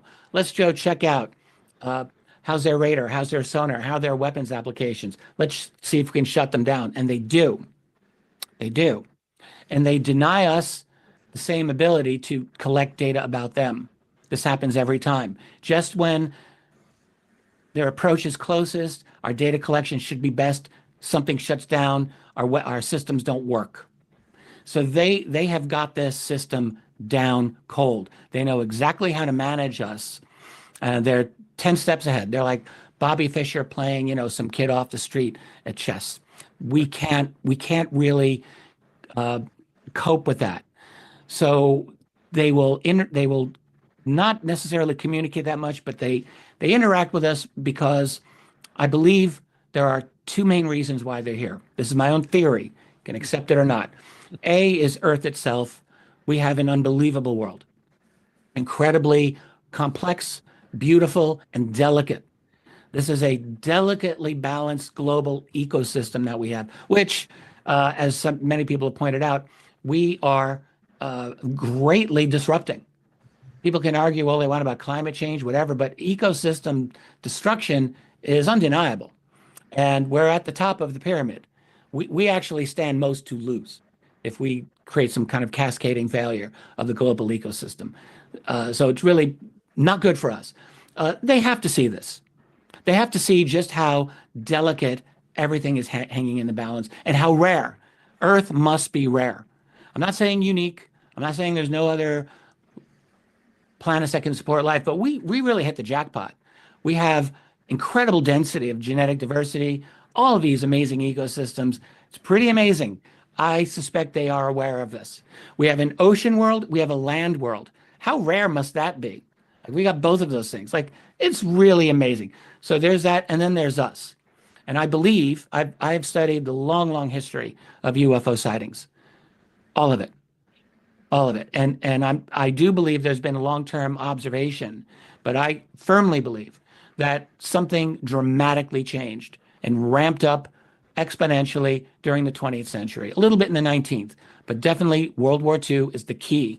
They came in massive amounts. They knew something was happening. And what that was is that we humans finally became very interesting. We've developed global communications, yes, the atomic bomb, but computers and all of the other things that we do in this world. It's part of our exponential techno explosion. And so now they know these humans, they are now going to be an issue in our system here. We don't even know how we affect the greater system. No idea, but they do. And so they're watching us because we're worth watching. But they, I believe, absolutely do not want to communicate in terms of official contact. There's disclosure, that's one thing. Contact, totally different ball of wax, and I don't think that they think that we're really not ready for it. How? They say one word and we politicize everything. One faction will interpret what they say this way. Another faction will interpret it this way. We're volatile and delicate at the same time. Volatile and brittle might be a better word. So it's like if you're a visitor, it's like don't step on the flowers of the garden. Like that's what we are. And I think that they will, I know there are people who have had contact, and there's Chris and perhaps Randy and many others, and I have no doubts about this. But by and large, we as a civilization, we really like to think that we have all this great ability to handle, oh yeah, alien contact, yeah, we're down with that. And I seriously doubt that we are. I seriously doubt that we have the ability to handle them on their terms. It's kind of the naivety of a young person who jumps into something and thinks, oh yeah, I can do that. And then you get smacked down by reality. And I think that would happen to us. I think that would happen to us. All right, there's more, but I shouldn't. Anna, really do you agree with that? Do you think humanity is just This not is a ready great for the opening for me experience? because now I can just speak as a little bit less young than I was Let her rip. before I had my birthday the other week. But I can come across as either very well informed or we can chalk it up to naivete. But I would just say I first started what I earlier thought the first time that I had some observations of this anomalous phenomena was in 2010, because that was when it was much more clear cut orbs craft. But after seeing quite a bit more, I've also seen some energetic phenomena subsequently that I had seen as early as the 90s. So as somebody who's been seeing this for 30 years, I would just say many more people are paying attention, sharing information, and actually looking to build things. And so I would actually, I work with a different group of people perhaps than some of the others on the call do. And I would just say it feels like there's quite a lot of information that is being shared right now. I've received a lot of information. I think Ross has received a tremendous amount of information. Chris, I'm sure many others on the call have as well.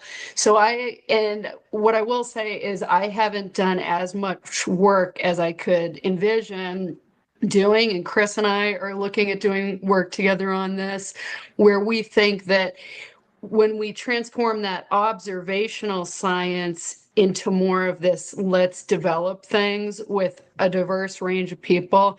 I mean, I expect that the speed is going to pick up tremendously. I do like and believe in humans. And I respect apes. I do like and believe humans. I think that I think they're great things that we're capable of. So I also know enough experiencers that I think they're holding their own just fine, in terms of communicating and getting insight. And I don't think, I also want to say, I don't think this is a new thing. I don't think this is a this year. I don't think it's 30 years ago. I think this has been going on for a very, very long time. And that's what some of the major historical and religious and spiritual traditions would indicate. I think it's quite interesting that when there was kind of a set of control put upon some of these potential technologies, we also saw a lot of cultural push against spirituality, consciousness, and religion, because, actually the miracles are pretty consistent with some of the things that we hear about in the anomalous phenomena, and those have been disclosed for quite some time. So I say miracles, why does that have to be a rarity? Is that something that we should be looking to determine how to have the good phenomena be reproducible? And I just want to say we've worked with so many great people. And Jim, I want to applaud you for bringing so many great people together. And I know that you've been very supportive as well. And I know I owe you some contact emails for a number of tremendous women. So I just also want to say that we've worked with so many women, who have really led the charge in this field. And a number of my esteemed colleagues in this panel have brought up a couple of them. But I also just want to say Donna Roberts, the former deputy chief scientist of the ISS, she's seen and experienced this with us and spoken to it. Also on our team, Dr. Julia Mossbridge, very much on the consciousness side of things. We brought in to government also Leslie Keene, Diana Pasulka, Diane Finkhausen did so much work with the NASA Ecosystemic Futures podcast. Tracy and Rima, they were big leaders on this in government. Also somebody like Sarah Gam. So I just think that when I've worked so much, we've worked closely also with Dr. Hal Puthoff, Charles Chase, and brought in so many others like Travis Taylor, Jay Stratton, Ryan Graves, so many people. But I would say that when we're with these people, what we're primarily focused on is the solutions. And so the alternative perspective versus the, hey, maybe we're just destroying the world and they're so concerned. Another perspective is maybe we're about to achieve tremendous things and go off planet and really access capabilities that we haven't had as much control over. So I personally believe that we're going to be able to bring life off planet, human life off planet successfully. We've done it in Leo. We've done it on the moon. And so when you have advanced transport, you can go so much further. There are a lot of people working on that. And when you get into microgravity, gestation is going to be very important. So successful, healthy pregnancy, that beautiful life developing. So gravitational control becomes less of a nice to have and more of a need to have for reproduction, just human health. Even just as close in as Mars, you can be talking about 45-minute latency in terms of communications. So things like gravitational comms or other alternatives, moving faster than light communications, it becomes important. Agriculture for resilience, as we talk about some of these planetary stresses, Chris has some very interesting things that he's told us about. So I think when it comes to health, energy, communications, I call me an optimist, but I really, when I listen and collaborate with so many of these people, it's very much with an excitement that it feels like we're very much on the brink of something. And the nuclear and the fusion side of things, when you get to that ability to control the atomic level or the quantum, you move from an isn't the world so rare to can you create conditions and can you transform elements anywhere? And a lot of these planets are made of kind of the same stuff.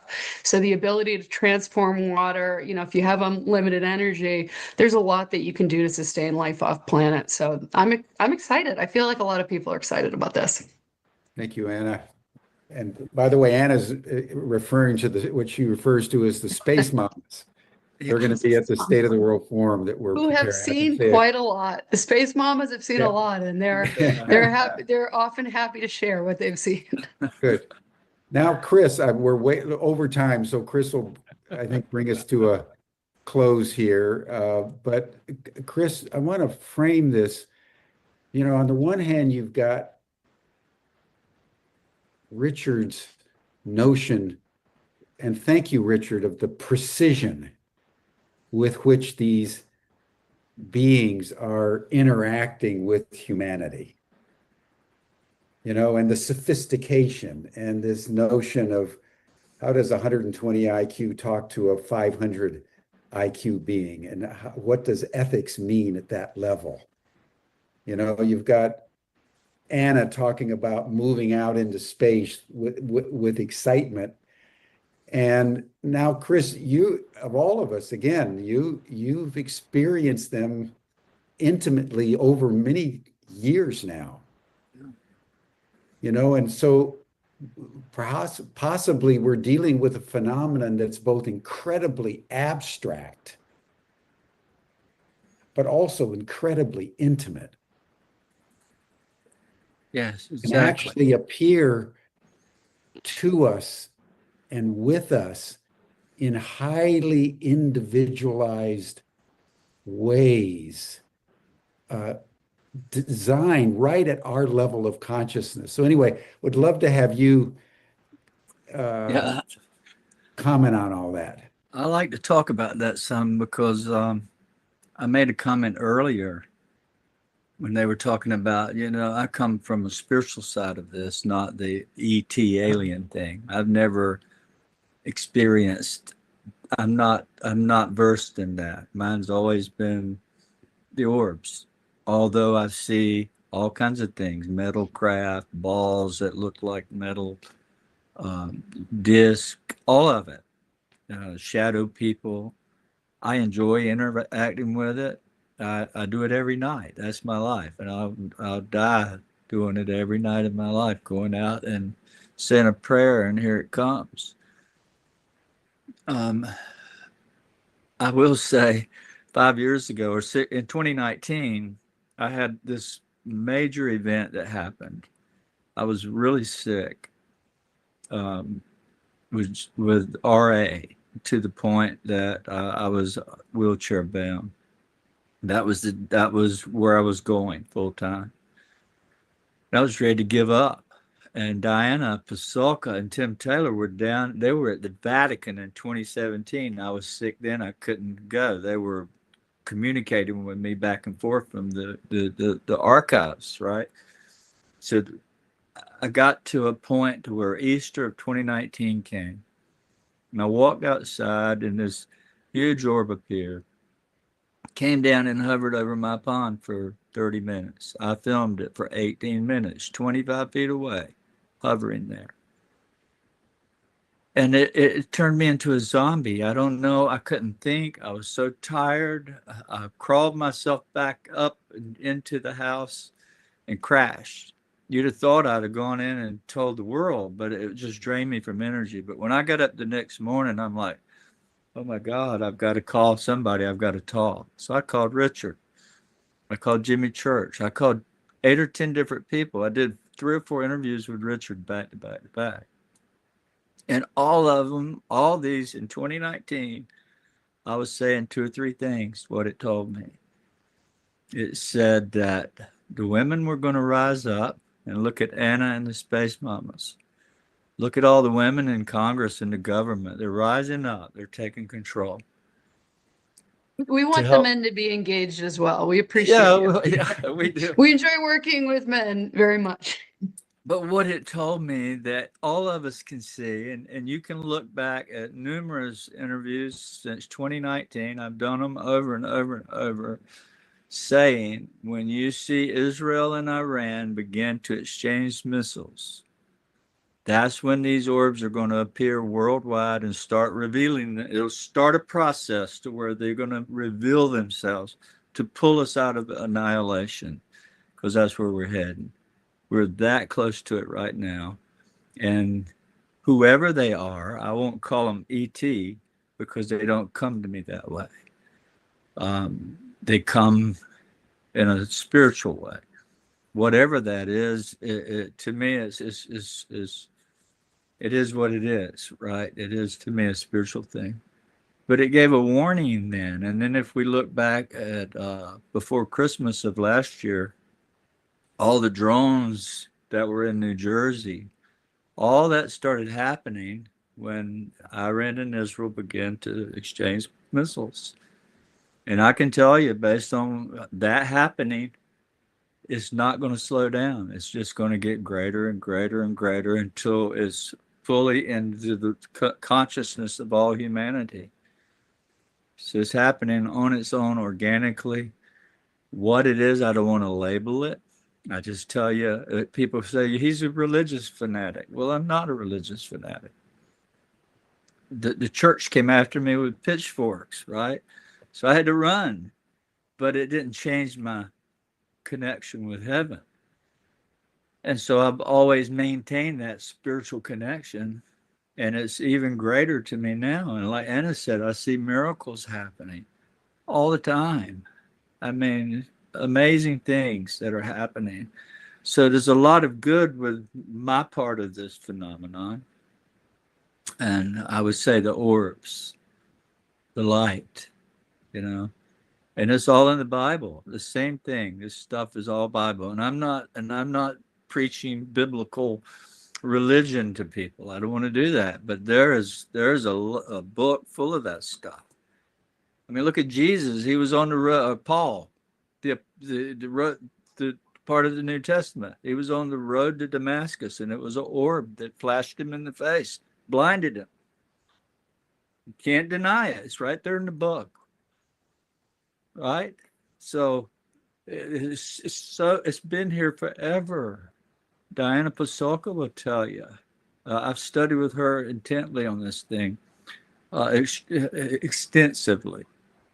And so I don't want to label it. I just know that it's so much greater. And let's go back to the 1700s and 1800s. They were seeing Mayflowers, ships flying around with glowing sails, right? People were seeing those fly about. And then 1947, those were called sky ships. Kenneth Arnold sees these little chevrons doing this in the air, and they said, well, how did it move? He said, if you took a saucer out of a cupboard and skipped it on the pond, it would move like they were moving. Well, the reporter said on the AP wire, Kenneth Arnold sees flying saucers. So for the next 50 years, everybody sees flying saucers. Then it switched to triangles. Everybody sees triangles for 8 or 10 years. And then in 2007, it started with orbs. Now it's all orbs. So what is it we're dealing with? Is it based on how we perceive or see things? It's conscience-based, greater than we understand. So, I mean, how many believe a 6-foot praying mantis flies a flying saucer and comes in and does surgery on you at night, right? I just don't believe that. I think it's a screen memory. It's projecting itself to you that way. But anyhow, Thank you, Chris.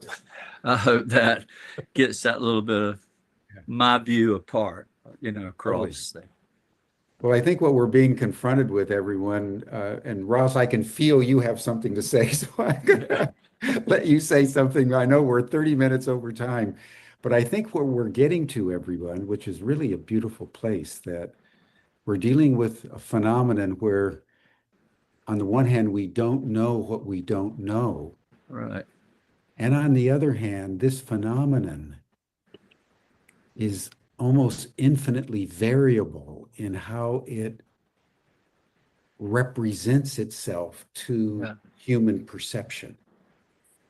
It's really quite an extraordinary thing to take in, that as we are in the cloud of unknowing, we're also in an intimate relationship with this phenomenon for a purpose that I think most of us intuit is ultimately redemptive. But Ross, I can feel you have something to say, and I don't know, the organizers have to tell me. I think it's pretty That's much fine. time to stop. Ross is the right person to kind of refocus this in a close here. All I was going to say was I was really struck by what Chris was saying, that essentially this is a spiritual thing. That's the thing that I found I've profoundly resisted as a journalist, is this growing nexus between understanding the UAP phenomenon and a spiritual discovery. This is inherent to our humanity. It's something that I think is possibly necessary for the next phase of human development, human civilization. I'm really struck by the fact that we're at a crisis point in technology, in weaponry. We really are 2 minutes from midnight. In fact, less than 2 minutes from midnight, according to the 89 seconds. Yeah, and it's terrifying. And so the thing that I'm really struck by is, I just want to emphasize there's room for optimism. And I do think that whether it's a prime directive or a fear of inducing ontological shock, I think the NHI are letting us in very slowly and very carefully. Yeah, exactly. Beautifully put. Beautifully put. Thank you, everyone. Thank you, Chris. Thank you, Ross. Thank you, Anna. Thank you, Danny, Reed, Richard, Randy, Kirk. Thank you. Thank you so much, everybody. Thank you. Thank you. Sarah. It was a pleasure.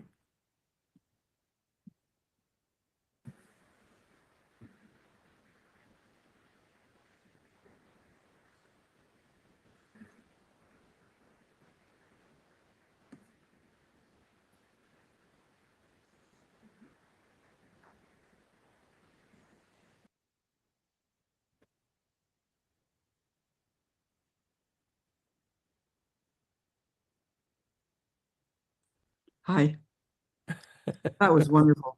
Sorry, my computer wouldn't turn back on again. I thought that there was going to be a discussion with you and Jim, Danny. That's right. We're going to proceed. I see. I would like to remind everyone that's on this call with us, if you want to be involved in the growth of this community, this mobilization, this movement, to uncover the truth about what is happening with disclosure, please go to our website, newparadigminstitute.org. Sign up to be a citizen for disclosure and take action. Sign up to be a member and help support us monthly and help be an engine for all this work to keep going. And please remember, democracy is not a spectator sport. We are the largest, first humongous democracy on the planet, with human rights, with civil rights, with the right to free press, with the right to the rule of law, with the right to vote and elect our own leaders. Truth is central to our being able to do that. But also, we have a responsibility. If we want to keep these rights, if we want to grow into the next level of consciousness and institutions, we have to participate. It's our job. So please consider taking action, joining with others, and becoming part of a movement that can change the world for the better for all of humanity. Thank you.